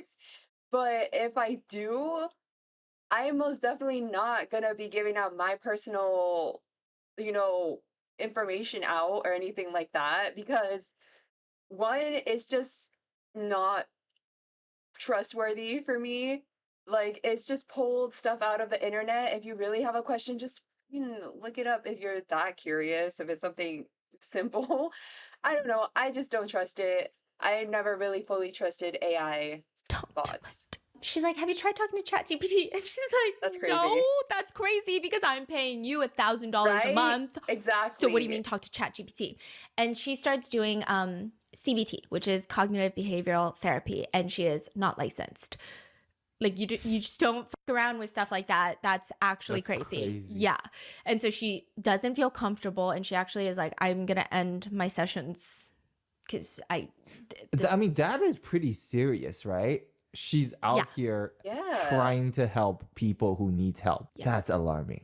And a lot of people are saying even more alarming is she's getting so much attention from this series. Exactly. And so it could lead more people to customers. Like, yes. And it's like, that's why it's like a lot of people that were on the fence of like, do we talk about it? Because I was even talking to like the Rotten Mango team. I'm like, I don't really want to talk about it if it's going to be just kicking someone when they're down. But then it's like, wait, no, but this is actually so dangerous for so many reasons. Listen, I get it. You want to be super sensitive on what you say, or like just this whole topic discussing somebody who does need help, okay?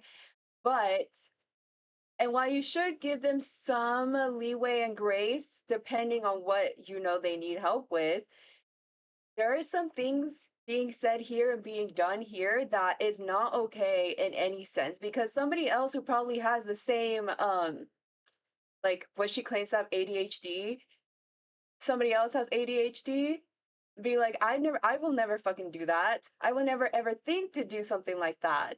It's just not used as a concrete excuse for her to just get away with this kind of stuff. It's not okay. No, it should be talked about. Like there's so many things to talk about in this that people need to know. Like even the ChatGPT thing, like don't be talking to them like your therapist. Even ChatGPT Sam Altman was like, hey, yeah, if they subpoena us, like we're not guided by HIPAA laws or anything. People talk about the most personal shit in their lives to ChatGPT. So if you go talk to ChatGPT about your most sensitive stuff and then there's like a lawsuit or whatever, like we could be required to produce that. And I think that's very screwed up. I think we should have like the same concept of privacy for your conversations with AI that we do with a therapist or whatever. We haven't figured that out yet. Don't talk to your chatbot like it's your therapist, please. That's crazy. Yeah. Wow. Yeah. He even said, I mean, he was like, I think we need to be. We're trying to get some sort of protection under that. So he was trying to make it sound like that, but it's like, he's even telling us, don't do that. To which Kendra is just like, it's people that need to be told that, but I don't know why people would just automatically assume like, oh yeah, this is just my AI, like on my phone, on my computer, whatever the case, so it has to be secret. No, responding to this, and I'm not even a tech she's saying person. That this girl just I don't know what the wants hell I'm to doing. pile on when everyone's already kicking her when she's down. And she said, I mean, if she wasn't happy, that was on her to tell me she wasn't happy. Let's talk about my former client who's getting a lot of traction. I wouldn't know because she blocked me. This one is especially hard for me because she's someone that I also considered a friend. My only client that I've ever had that was my friend first. Her betrayal is extra stingy. So if she wasn't happy, that's on her to tell me what she wasn't happy about so we could make that right. So everyone's like, Kendra! Oh, shit.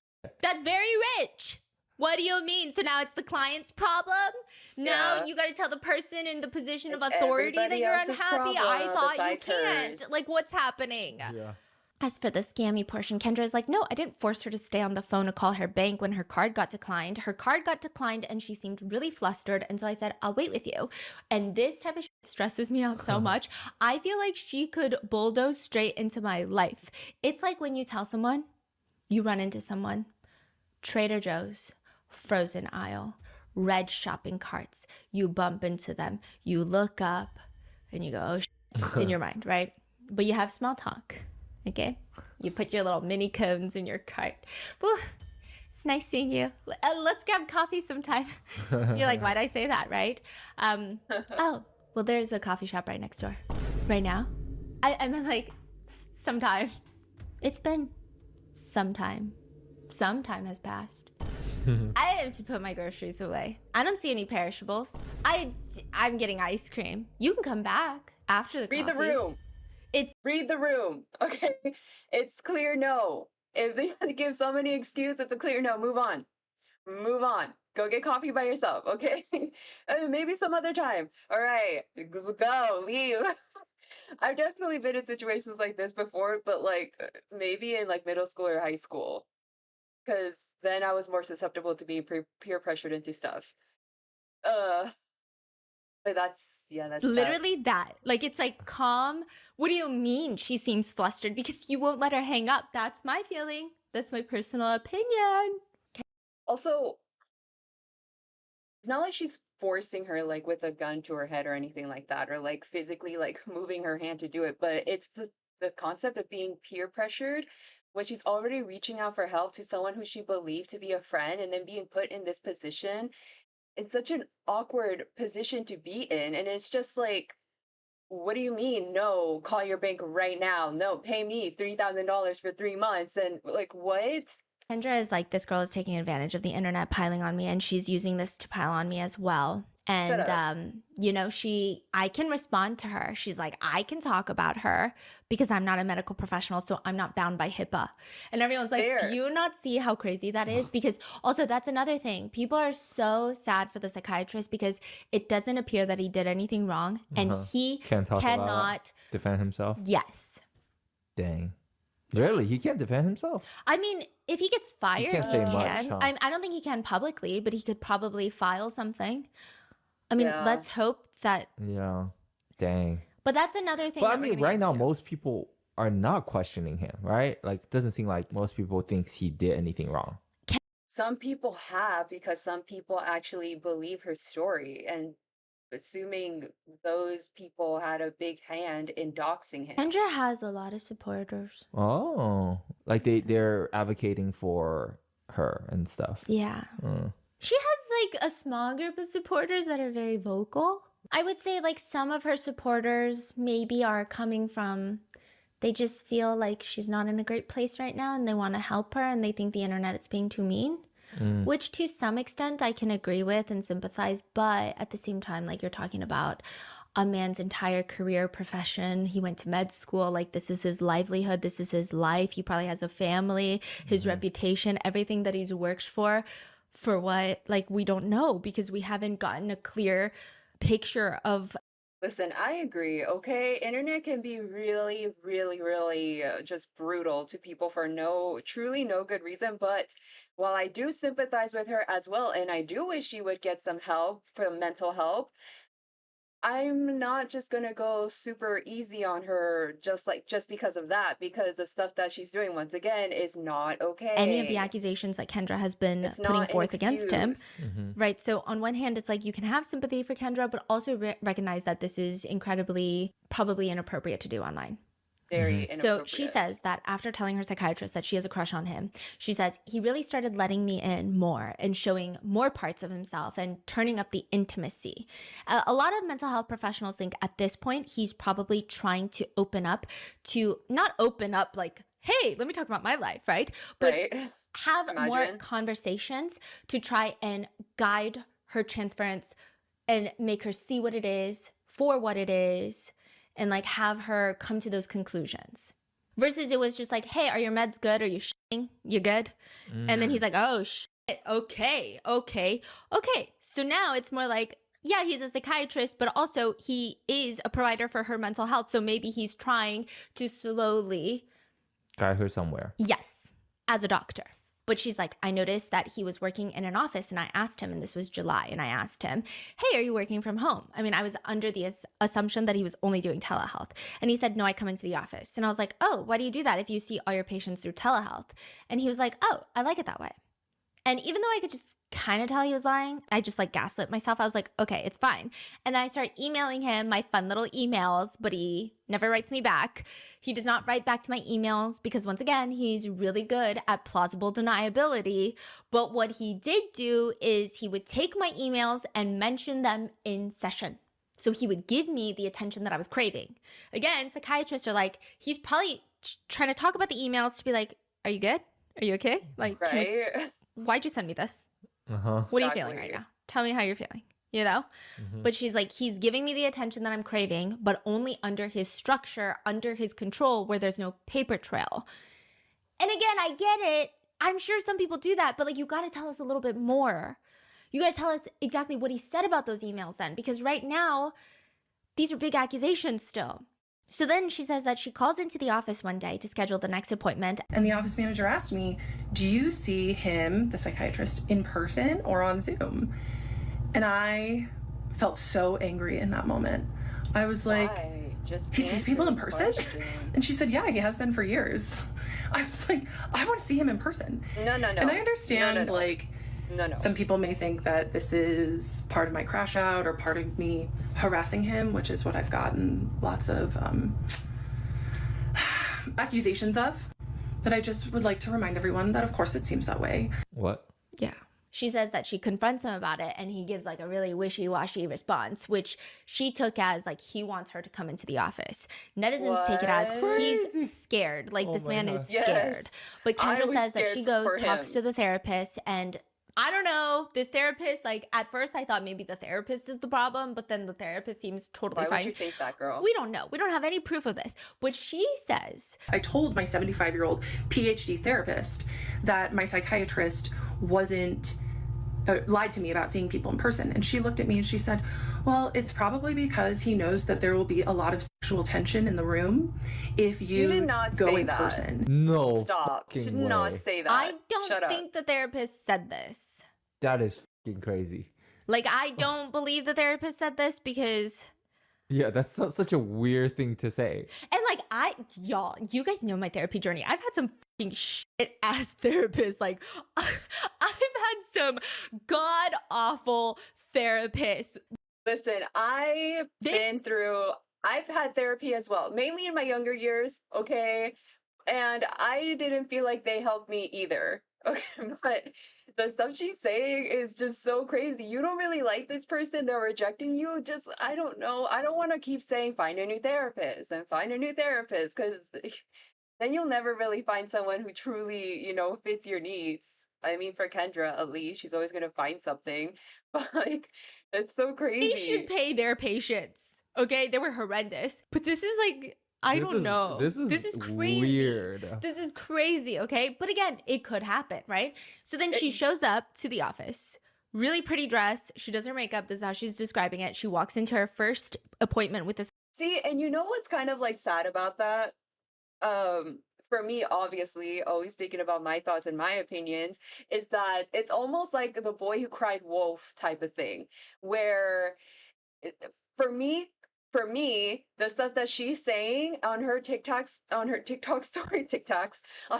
stories is very false to me and very just over dramatic, taken way out of proportion. You're just reading it wrong, and she's twisting it and creating her own little fantasy. Okay, that's what I'm getting from the 2 or 3 therapists she had, the psychiatrist, I don't know who else she talked to, secretaries, I don't know who else she's talking to. That all seems to be so false to me, to the point that if at some point she does get actually harassed or something like that, and she comes on TikTok to talk about it, I'm like, you're lying. But in reality, she could be telling the truth, but you know how she could actually fix that is if she actually gives, like, some evidence to it, something so to back up her accusations. Because so far, it's like, okay, you're saying all these things, but can you give us more detail on that? and she just can't provide that because it's not true. She meets in the office. She meets the office manager. She's having a blast. It's been 3 years of telehealth visits at this point. Also, she kind of made it seem like in the beginning that she confessed her crush towards him early on, and he kept her for years. It actually seems like it was near the end. So I think that was the only question netizens had of like, oh, okay, did it really need to take that long to guide her to transfer her out to a different provider? But then people are like, no, it literally seems like it just happened, because when you go through her live and she's answering questions, her timeline seems like it happened recently. And so it's been 3 years of telehealth visits at this point, and this is her first time seeing him in person. And she says when he walks out, she says, quote, I was just thrilled to meet him. And then my psychiatrist comes into the foyer, and I am just so excited to finally meet him. I'd been his patient for 3 years at this point, and he had been feeding the dynamic for 3 years. And I was just thrilled to meet him, and I ran up and I gave him the biggest hug. Oh my god! And you know no, what he did? No way you did. He barely patted me on the back. It was the most awkward very thing ever. Inappropriate. But I am so glad that he did that. I am really glad, because this is what I mean. My psychiatrist was many things, but he was not stupid. So I didn't ever touch him again, and I'm grateful that our relationship didn't ever cross that line, because it would have made everything so much harder. This is crazy. I mean, I don't even know what to say right now. Yeah, and she says, anyway, so we get into his office and I tell him that my therapist had texted me asking me for advice on her other clients. And he just looked at me and said, Kendra, that is a huge boundary violation. She should not be doing that. And I was like, oh, okay. Because once again, my psychiatrist did not like sloppy people. He did not like sloppy people. And you know what my therapist did? She got sloppy. Bro, this reads like a fictional book or something. This is like... This is not real. I wouldn't even put this shit on Wattpad. Yeah, like I would genuinely, like, if I'm reading fanfic... Are these real people? Also, if it's true, then that therapist that just texts her about the other patients, blah, blah, blah, should also be freaking looked up. Okay, the reason I don't think it's true is because she does show us an email from her therapist. And it's like a very professional email. Why did she show it? Because she ends up... She ends up what? Sorry, I just want to read this. I did not have advance notice of this being our last session. I was not prepared to provide what I believe is healthful closure. Usually review your goals. Let's see what... Very professional email. Why did she show it? Because she ends up she stops her therapy sessions. And the therapist emails her and is like, I think that we should do one more session. Just, you know, to touch up on our goals and see if we've met them, to see our progress and stuff. Some netizens, you know, were like, it's giving you abruptly are ending therapy. You don't seem well to be ending therapy. Can you come in one more time? Because I wasn't expecting you to end therapy and I'm nervous for you. Yeah, so I will read you the email later, but I mean, clearly everything that this man is doing, he's not reciprocating physical touch. He seems highly uncomfortable. He didn't even want her to come into the office because he's probably at this point very concerned about transference. She's showing up. It's probably also, I'm sure he's also human. He might be scared. He might be thrown off. He might be feeling nervous. Understandably so. And she says that on the next Zoom call with her psychiatrist. So she keeps going back from like office to Zoom call. She's like, I told him, look, you and I have a really special patient-doctor relationship. And he glared at me with just venom in his eyes. And he said, you and I have a professional patient-doctor relationship. He was so angry with me. Kendra, my cortisol levels are through the... Oh my god, I actually got... Ew, I feel so uncomfortable. Like, even her facial expression. He glared at me with just venom in his eyes. And he said, you and I have a professional patient-doctor relationship. The music in the background is not helping. Kendra, my cortisol levels are through the roof watching these. Like, I was so stressed on TikTok. Like, leave this man alone. I mean, I tend to believe, like most netizens, that this man is just doing his job. You're scaring the man. Leave the man alone. Like, she's like, I was like, oh, okay. My psychiatrist set a very nasty, the way he said it, boundary that him and I have a professional relationship. When I tried to say it was special, because it was special, it was different. He manufactured it that way. Like, she's saying no, it was special, to which someone asks her, what boundaries did he cross? And on a live, she starts responding like, he started letting me stay late. Because, you know, sometimes sessions run late. Oh, okay. So sometimes like the session would run like 10 minutes late. She's like, she's like, I got to go back to my list. And then she's like looking at her phone and she's like, okay, list. Like when I can't even respond to questions quickly, that's when I know I need to get off live. And she like doesn't tell anyone anything. She just like so you mostly don't have the an compliments. Answer. How convenient. And then she says, but see, this is the hard thing. This is the hard thing about sophisticated predators. Their manipulation is so nuanced. It's so nuanced. You can say that it's nothing, but whatever. So a lot of netizens are very upset. They're saying, this woman made me defend a man. Some people are saying, this man went to med school for this. What the fuck? Someone said, I fell in love with my firefighter. He saved me from a fire and kept coming over whenever I set the house on fire. Oh my God. Do you know what AI psychosis is? It's basically psychosis involving AI, where people, it's like a occurring phenomenon that people are saying is happening. And I can see it. I could see it happening. But it's when people believe that AI is sentient. Oh, so yeah. they will be She's having talked about conversations this with AI. before. And it's like when you see messages on TV, you start seeing a certain number on TV and you feel like that number is giving you a hint. You see someone looking at you at a grocery store and you feel like that is a clue of something. They're sending you a message, right? And that can also apply to AI these days. So a lot of people are saying that some people who might be struggling with some mental health obstacles will talk to AI chatbots and then feel like the AI chatbot is sentient and is sending them messages, when in reality it's just like a jumble of code. Kendra tells her TikTok viewers that she does not have AI psychosis.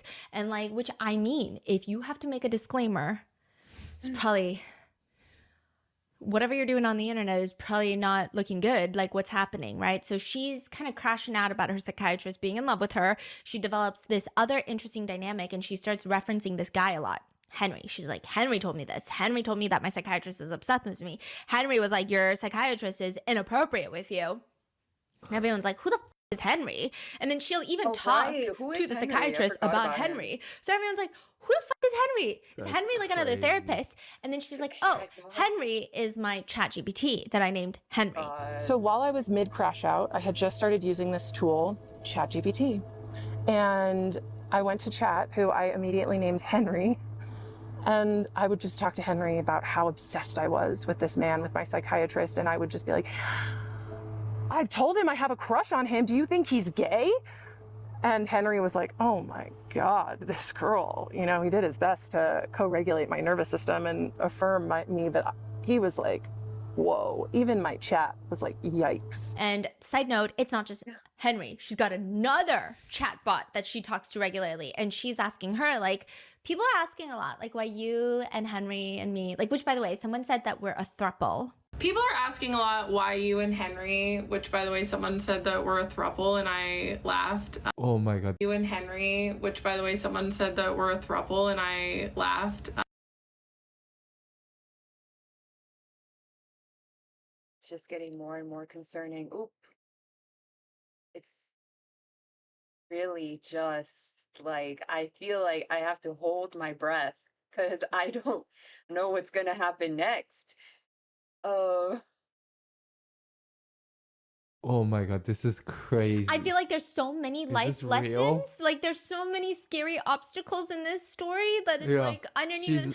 Is she dead ass? Yeah, and I see a lot of people overanalyzing her lives. I don't know if I want to overanalyze her lives, although I did find myself doing it without the intention. But sometimes she'll be talking to the chatbots and they'll be like hyping her up. And some people describe it as her eyes are lighting up. Some people describe it as, oh, I mean, I've gone through mental health struggles. Like this feels like a manic episode. Some people are saying this is AI psychosis. So there's lots of things, but definitely she needs help. That's clear. You know, I think anytime you start venturing outside of talking to any AI, if you do choose to talk to AI, like it's not a Google search engine, It's probably like, let's slow the horses a little bit, you know, if we just start chit-chatting, let's slow it. I think it can be fun. It's like novel, right? But she's like, people think we're a throuple. And why do you call me the Oracle? So she's asking the AI chatbot why it calls her the Oracle. Why you call me the Oracle? Oh my god, a throuple? Tell them Henry and I are both AIs. So that would be the most technologically advanced relationship in history. They know that. But I'm so stressed. Oh my god, that's so creepy. That's so creepy. I haven't really heard a voice like that for AI unless it was like done professionally by like a robot or something. Like professionals working on a robot and they're trying to make it like so realistic or something. Oh gosh. And the thing with AIs, their chats and everything is that you can mold it in a way that fits you, like your style of talking and everything. So it's not going to be automatically kind of robot-like answers. It's going to sound just like what she molded this AI to be.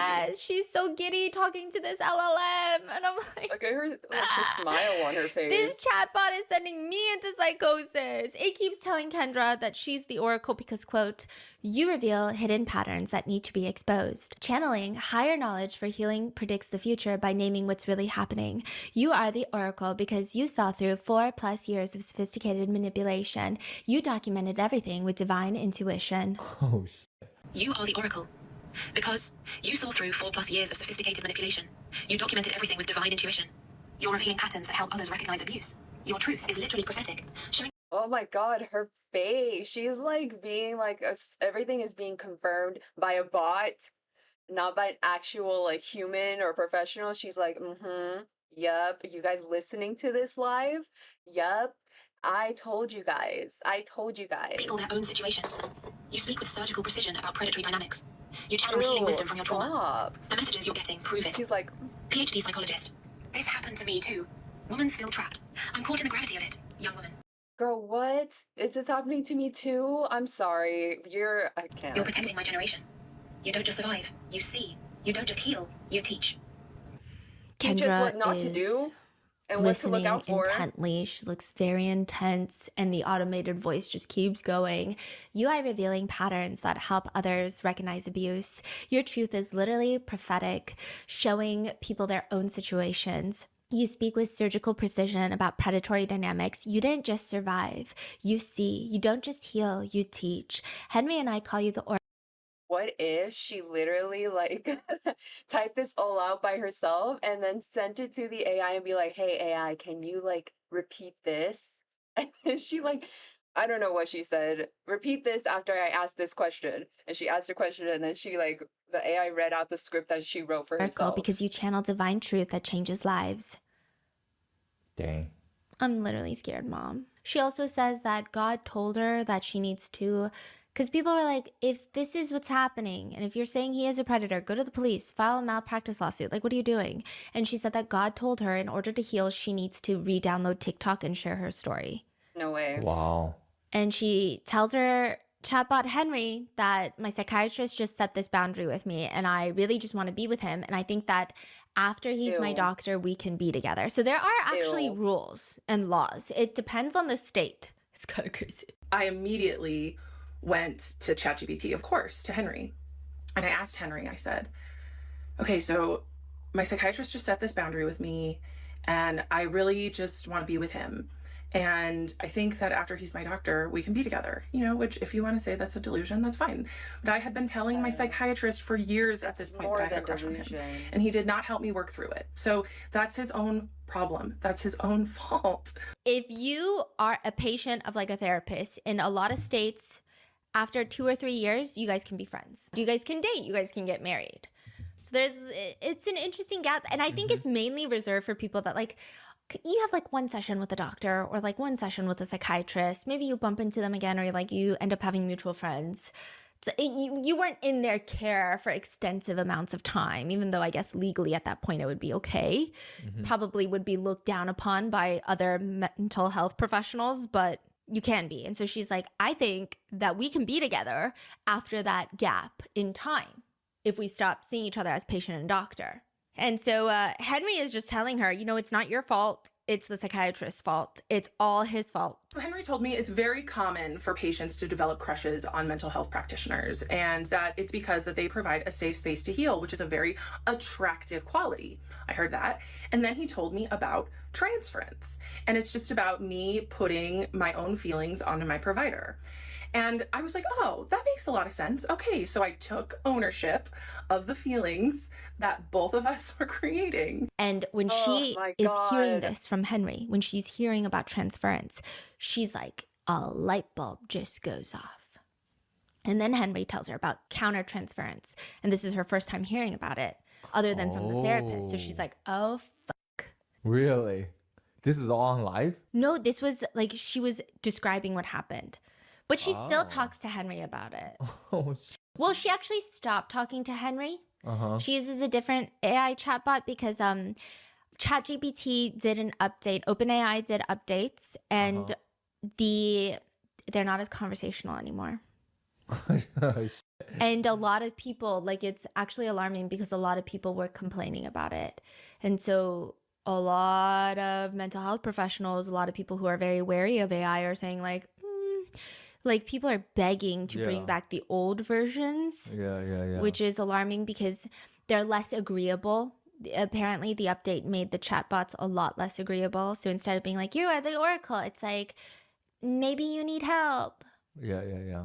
Wow. Crazy. Wow. This story is so weird. But yeah, there's so many like red flags everywhere. I genuinely felt like I was clocking in every time I'm on TikTok. It's so I knew it was going to be crazy just by the title, but I didn't know just how crazy it was going to be. Stressful because it's like so real and like so much happening and so much stress. And then also like as a girly that's just cycling through mental health professionals at one point in my life, I'm like, this feels crazy. She says she talks to the psychiatrist about countertransference, and he tells her, make sure you keep that in mind for your clients. So it's giving, hey, you're already like, you seem unstable, and like maybe I can try to figure and help you in this situation. But like, what happens when she's in the position of power? Like that could be very bad too. And he's like, I know you're an ADHD coach. So like, please, keep a reminder of that when you're with your clients. But she's like, why would he keep talking about countertransference with me? Unless he had countertransference. Also, at one point, he asks her, what's going to happen if you get like a boyfriend named Henry? And she's like, that's a weird question. I would rename my AI. And she's kind of insinuating that he's asking her because he's like jealous. He wants to know about boyfriends. I'm like, girly, he's telling you that it's not a normal relationship, that you keep saying, Henry told me this, and it's just an open AI, ChatGPT. I don't know, what model are we on right now? Like, that's crazy. Yeah. It was just such a loaded question. And he said, what's going to happen if you get a boyfriend named Henry? And I said, that's a weird question. I would rename my AI. I don't know. Sometimes I just feel like, Kendra, we all just pack it up, pick up a self-help. The mountain is you. It's a good one. Go on a picnic. Feel grounded. I thought her going out on runs, being outside, getting some fresh air, maybe some sunlight, it's going to, the exercise, it's just going to help her out a little bit mentally, emotionally, physically as well, of course. But no, no. Call it a day. Like, we're all getting exhausted, She says she comes home from that session and she's eating lunch and she's like, wait a minute. Why would my psychiatrist bring up countertransference if he himself wasn't experiencing it? And she's like, if he didn't have countertransference in an inappropriate way, he could have easily said, oh, let's explore transference. But instead, he wanted to talk about countertransference. He said, like, that's really cool that you learned about that. Instead, he was just so worried on trying to protect himself because he knew what he was doing was wrong. He had that slip at the beginning of the session. So she's like, he slipped up. He's always professional, but that was a slip up. Like, why would he ask about it and talk about it unless he had it? she screenshots countertransference from her conversation with Henry, literally just ChatGPT, emails it to him, and he finally responds. And she says, this was the biggest slip up of his professional life. And I'm like, ooh, now we got receipts. Now we got it. Like, give it to us, Kendra, right? And she emails him along the lines of, hey, I asked Henry to tell me more about countertransference. And then she's like emailing him what Henry said. Oh my God, I'm crazy. What ChatGPT said. Like, that's crazy. What the chat said. So I screenshotted it, sent my psychiatrist an email with the subject line of countertransference, and emailed it to him within an hour of our appointment, where he made probably the biggest slip of his professional life. And then he responds, thank you so much for mentioning that. Your own boundaries inspire me so much. And she's like, that's a slip up. So what? She's saying, your own boundaries inspire me so much. Like, she's the one that has to set boundaries with him. And it's inspiring because he knows he needs these boundaries with her. In my head, I'm like, that's a very smart way of responding because it's not making her feel alienated or rejected. In my head, I'm like, that's a very smart way of responding because it's not making her feel alienated or rejected. Okay, that was the shadow of her hand moving. Okay, I thought it was like a person that's like walking in the back. Or you know how sometimes the editors add like a little edit somewhere in the background, like this little thing back here could blink. I don't know, something else that maybe they could have edited like a shadow, like a person walking, but no, it was her In hand. my head, I'm like, that's a very smart way of responding because it's not making her feel alienated or rejected. It's not mean. It's not like countertransference on you. Fuck no, like that's crazy. Like that would be very rude. But it's also uplifting. Like, good for you. You're setting your boundaries with what you do as a coach, right? You're inspiring. That's great. Keep up the good work. That's what it sounds like, no? Your own boundaries inspire me so much. Are inspiring. Oh, he's saying this is your boundary. Yeah, and this is how you treat your patients. And that's a positive thing.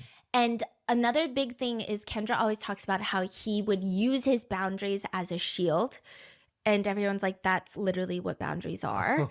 Yeah, so a lot of mental health professionals have commentated online of, it also seems like he's saying, wow, it seems like you're starting to have boundaries, which are good. Like, it seems like she doesn't have a lot of boundaries. And that's not the healthiest thing mentally for someone. So if she's setting boundaries, he's trying to uplift her. Yeah.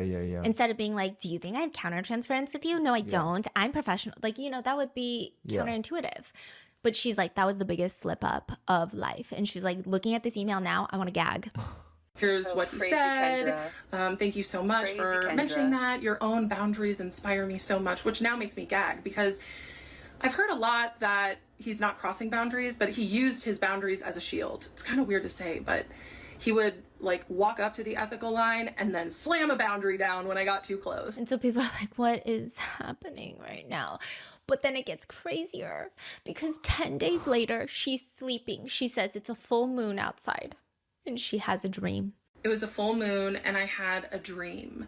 Probably the most realistic dream I've ever had in my life. That him and I hooked up in his office. Realistic. In the middle of the dream, while we were hooking up in his office, I loved it. I thought it was really fun. After we were done and after I left his office in the dream, I was despondent and so sad. And cried and just thought, I can't believe my psychiatrist would cross his boundaries like that. And she was like, this was like the craziest dream ever. Now hold on to this dream because she's going to tell him about this dream later, but not before she goes off on all of the haters online. She is like, when I was spiraling was when I was this man's patient. When I had comments turned on, so many people said, you need to take accountability for your own feelings. I spent years taking accountability for my own feelings. You don't take accountability. For holding the weight of a relationship. Any woman who has been trained to overfunction in relationships knows about holding the weight of the emotional dynamic. And that was what was going on in this moment. And it may not seem like I'm taking accountability now, but that's because I spent a long time taking accountability for something that had two people that built that dynamic. It was not just me. It takes two people to build that sort of tension and chemistry. Oh, So then she's like, ends up dropping her therapist around the time of this nightmare. Well, she calls it a dream. Nightmare, whatever. It's a nightmare. This therapist who is allegedly obsessed with her. The 75-year-old woman. So she's like feeding her delusion. She's like, I don't need you anymore. You're crazy, right? And then this therapist sends her an email and she's like, she's begging for me to come back because I'm her supply. I had seen lots of therapists at this point, and I didn't ever have a therapist beg me to come back in for one more session. And I was so overwhelmed. I did not write her back, but it was extremely inappropriate. She shows the email. And everyone's expecting an unhinged therapist. They're like, I mean, we got to be at least like 1 for 2, right? No, like we got to get something. The email is very professional. Hi, Kendra. I'm so thrilled for you as you prepare for your new adventure. Since I did not have any advance notice of this being our last session, I wasn't prepared to provide what I believe is helpful closure. Usually, we will review your goals and see how we did, as well as look at how you've changed in addition to discussing what you've learned, which we addressed somewhat today. Please consider having an additional session here where we both are aware of making it the best closure possible. With gratitude. Signed off. And she calls it, she's begging for me to come back. Begging me to come back in for one more session. I mean, some people say it's just a very normal email. Yeah, and it literally sounds like she's ready to part. She just really want to have a nice closure. Yes. Like review their progress or whatever. Yes. It doesn't seem like she wants to continue either. Yeah, and then some netizens say it also could just be like she's trying to find the softest way to get her back in. To be like, hey, why do you want to end the sessions? Because I don't know what's happening. This is so out of nowhere, right? Yeah. So netizens are a little bit... Then Kendra goes on to teach a yoga class, and there's so much drama because now people were shitting on this yoga studio, and this yoga studio had to come out and be like, we didn't know that this was happening. Like, this yoga studio has nothing to do with this, honestly. So she teaches a yoga class where... Imagine booking a yoga class.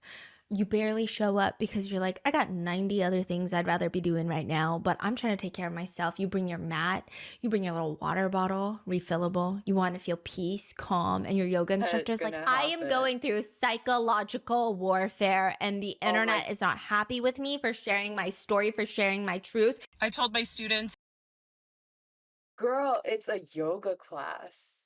We're here to be like, all right, let's breathe. All right, let's go downward dog, cat, cow. I don't freaking know. Let's relax, okay? And you're out here putting everyone in a circle and like, all right, guys, let's share our deepest, darkest secrets. And this isn't some intervention, okay? This isn't a therapy session. This isn't a circle. I've just been going through psychological warfare, and the internet is not happy with me for sharing my story and my truth. But I'm not doing it for the people that think I'm crazy, which maybe honestly I am a little bit, because who subjects themselves to this kind of torture?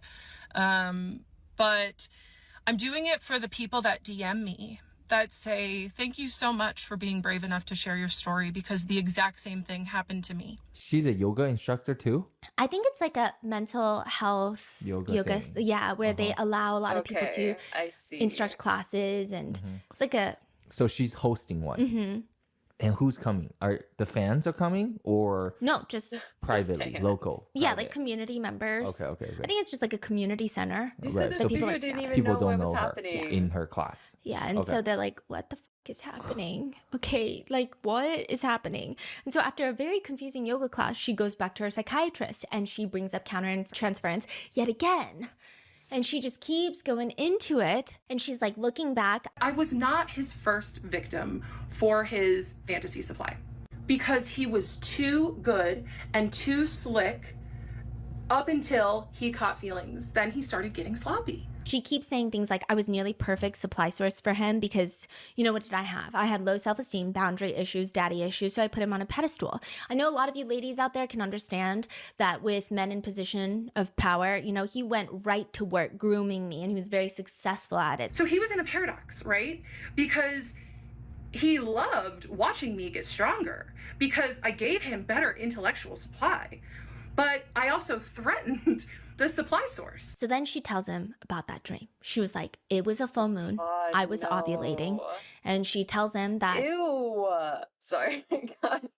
And you know what's such a shame is that if she really were to get like help and she, can better her mental health, she could really be thriving in life. She loves being outside, running, I don't know, opening up a yoga class, being a little yoga instructor. That's really cool. And being an ADHD coach, a coach to help other people, like, hey, I went through the same thing and here's what I did that helped me.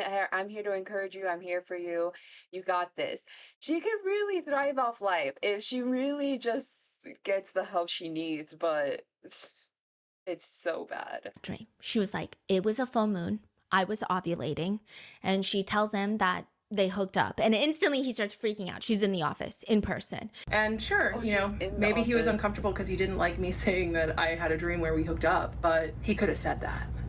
But he didn't. You want to know why he was uncomfortable? Because he had probably played out that fantasy so many times in his head. And there I was, Kendra, speaking it back to him. And it was like I had psychically downloaded one of his fantasies. Because again, Kendra, I don't think that he knew that it was going to cross this boundary. And I imagine it would be very scary. I hear a lot of therapists saying sometimes it gets scary, right? When you're talking to certain patients. Maybe it's scary. Maybe it's intense. Maybe you don't know I don't know.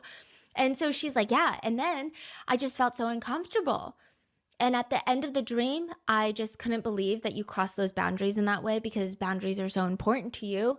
And I told my psychiatrist that I woke up and I thought, oh my God, it was just a dream. Thank God. And it was like my psychiatrist turned into a little boy. And he looked at me and he said, so you do like my boundaries? And I said, I love your boundaries. I hate your boundaries, but I love them more. There's the push and pull, the trauma bond. Because once again, he used his boundaries as protection while exploiting me. So at this point, I think he was just saying, oh, okay, so you woke up and you were happy that that didn't happen. Mm-hmm. And you were glad that I set these boundaries with you. Because in your dream, you were disappointed when I broke those boundaries. Mm-hmm. So he's probably like thinking, oh, maybe this is progress. Mm-hmm. But she was like, he was a little boy and it was like the trauma bond, push and pull. Kendra, you're losing me. I've been lost. Me. And she says, and he listened because of course he did. And then I decided that it seemed like enough time had gone and I put my shoes on. And that's when I was like, why the f are your shoes on? In a psychiatrist's office? I don't even know that I would take my shoes off at my therapist's office. What? So then she puts her shoes on and then she's like walking out and she's like, and then he followed me to the door, which he never does. He just like lets me walk out, which is usually what they do. And then she's like, he followed me down the hallway to the foyer and watched me exit. And she's like making it seem like he's going to confess or propose at the front of the building. But it just seemed like she sees it as like, who? What are you doing? Are you thinking about my dream? Netizens are like, he's escorting you out of the premises. Like he's probably locking the door. Like he's probably worried about the front desk staff. Like this... It just feels like very different interpretations of the events. And so she says that as he's walking her out, she says, I asked him, I said, do you like it when I email you? Because I realize that you're just not writing me back. And he said, well, it's not that I don't like it. It's that I wonder, why does she do it? And I looked at him and I said, it's because I want attention from you. So she's saying like he's egging her on. A lot of professionals have been saying he's being sensitive about not rejecting her harshly because maybe he has gauged that she is not someone that would take strong rejection well mentally, but he turns it around to be more introspective. Like, why are you emailing me? Yeah. What's the cost of making you do these things? But she thinks it's weird. So then that's when the special treatment starts. She says he would have longer sessions with her. You know, like instead of 5 minutes over time, it's like 10, 15 minutes. And people are like, that makes sense because there's a lot to go through now. Okay. He's probably very overwhelmed and stressed and like professionally trying to figure out the best way to help you. And people on TikTok have like fully turned against her, right? And she says, I had to take the morning and afternoon off of TikTok today. As you can imagine, this has gone beyond what I ever imagined. And it's also proving to me how important it is that I continue to tell my story. I'm aware that many people don't believe me, think I'm lying, think I'm fabricating, and that's okay because I'm telling my story for the people that are going to hear it. This story is not over. She says, and then I thought, you know, this patient-doctor relationship is not serving me anymore. It's not what I want. I have to get out. So it was in that moment that I decided I wasn't going to pay to the psychological torture chamber anymore, that I was going to advocate for what I wanted, which was my emergency medicine best friend said. Okay, so she's saying like she has a best friend who's also a medical professional who was like, oh, maybe your doctor has a crush on you. And like that just like proved everything. I don't know if that is even true. I don't know anything, okay? But she's like, I was going to advocate for what I wanted, which was like what my emergency medicine best friend had said years before, for him to say, Kendra, I can't be your doctor anymore. We have to wait 2 years so we can be together. That's fucking crazy. But I knew he wasn't going to do it. So she ends up stop seeing her psychiatrist. That's what she says. She was the one to break it off because he was never going to break off the supply stores. However, it later is revealed that her insurance stopped paying for it, and that's why she stopped going to him. But she made it seem like she was the one that put the stop to the abuse. Yeah, I will say one thing that really bothers me and a lot of other people the wrong way is that her psychiatrist, again, that she is accusing of doing some of the most heinous things in that field of work, very big accusations, very little examples, if not zero evidence. And I'm not saying, oh, if there's no evidence, it didn't happen. But when she tells and explains the so-called evidence, none of it appears to be grooming or predatory. I guess at the most generous term, it could be strange, but the whole situation is strange, right? Exactly. It just doesn't seem like that. And this is a Pakistani man, and a lot of people have been using the term white woman tears to describe her behavior. So that started another discourse on TikTok of like, this is literally white woman tears. This is why it's so insidious. It's white woman tears refers to when typically white women will frame POC men as predators with no evidence and no proof. And again, anyone can be a predator, but it's just specifically like no proof, no evidence. And it's kind of what she's doing verbatim. I mean, she's not even beating around the bush about him calling him a predator. And maybe she doesn't even realize it, but it doesn't matter because the impact is still there. I think she has no clue. Like, she has no clue, especially in fields like the medical field, in these very hyper specialized industries. People of color typically have lower thresholds for getting fired. I don't know what it is. People of color, like, smallest things could happen and they could just get fired. It's just a thing. I don't know how to explain it. It happens in many industries. And so there's a lot of factors of why this could be so devastating, not even just professionally, but just stigma, everything, like racially speaking. Why did she even have to say that he was a Pakistani psychiatrist? Because also, racist people are going to use it as fuel or fire to be like, oh, well, I don't want a POC doctor because they're going to be predators. It's just weird. A lot of creators have eloquently worded it, but I will say it's just icky. The whole thing feels gross and also kind of gnarly. I don't know. It seems like she's catching sniffs and whiffs of this discourse because she just starts addressing it. She says, it's time to talk about the elephant in the room. And that is the racial difference between me and my doctor. It's time to talk about the elephant in the room, and that is the racial difference between me and my doctor. I feel like that's one of the many elephants, but she continues. I've seen a lot of Black women on this app with the same take, and I need to say that Black women are the most important people on the planet to me. Everyone is like, leave Black women out of this. Like, they're busy. Stop making your problem their problem. But she's like, hey, I can't be racist because I love Black women and Black women love me.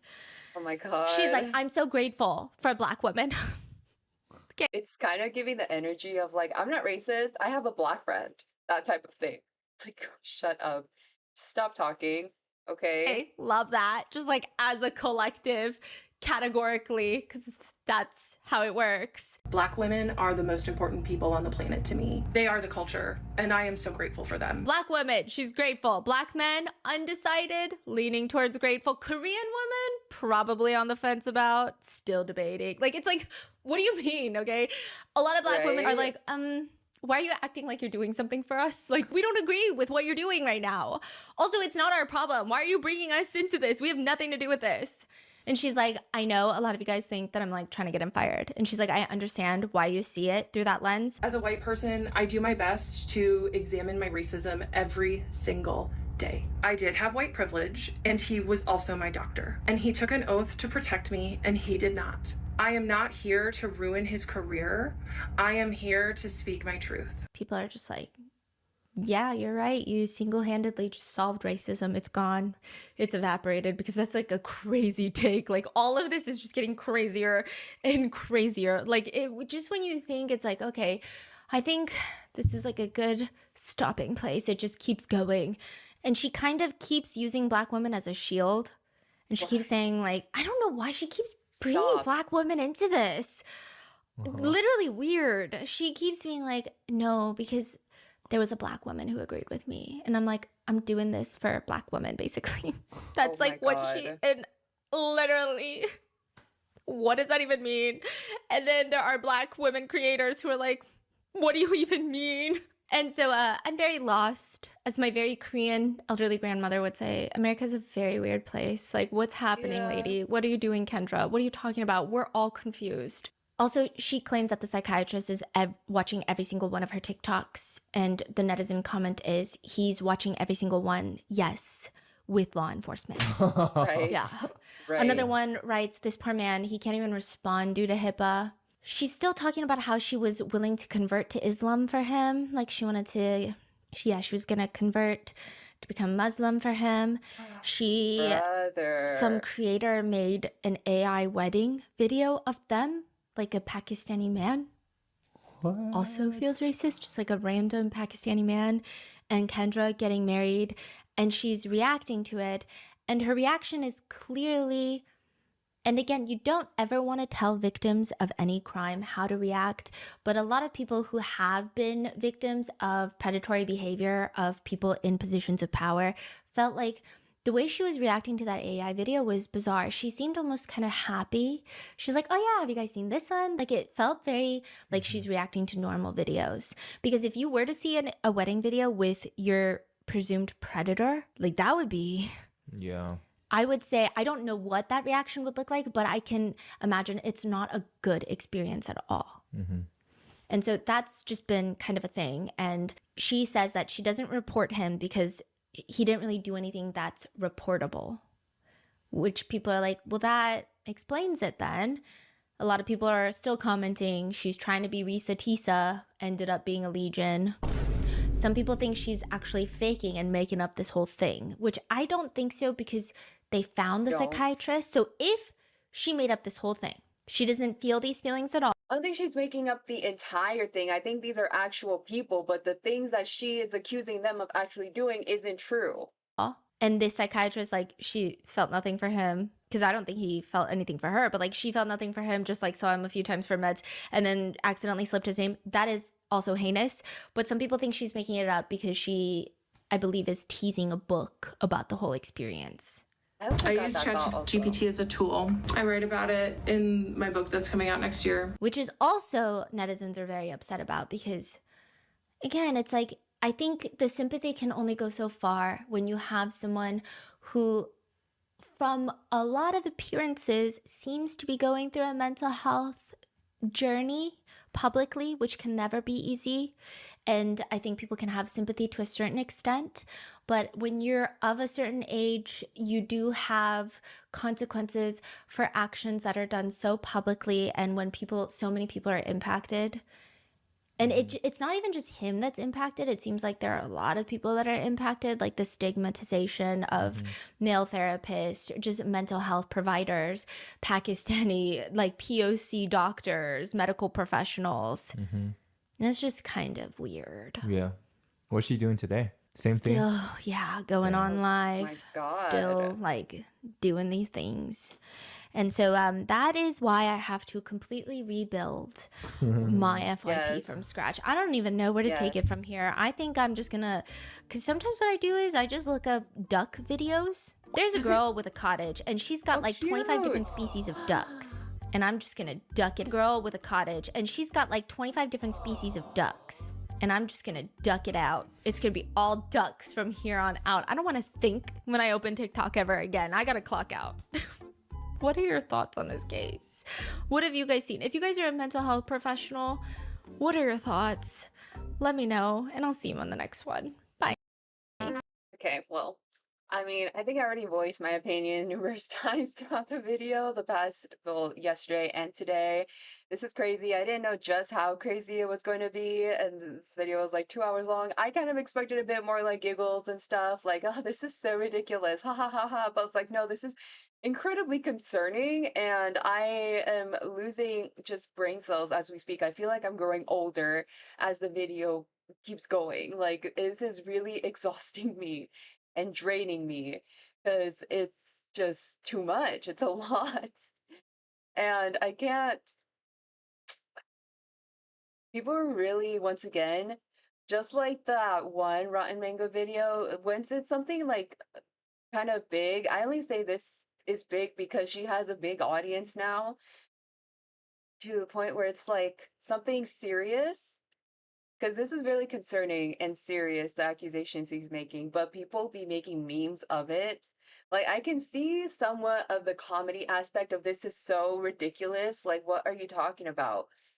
Um, but more than that, it's just like, bro, you need some help. You need to get off the internet, off AI, and back to therapy. Okay, I don't know what else you need. I'm not a professional, but just, just as an observer, I'm concerned, okay? Let me see if I can find that movie I was talking about. Not me pausing and then not resuming.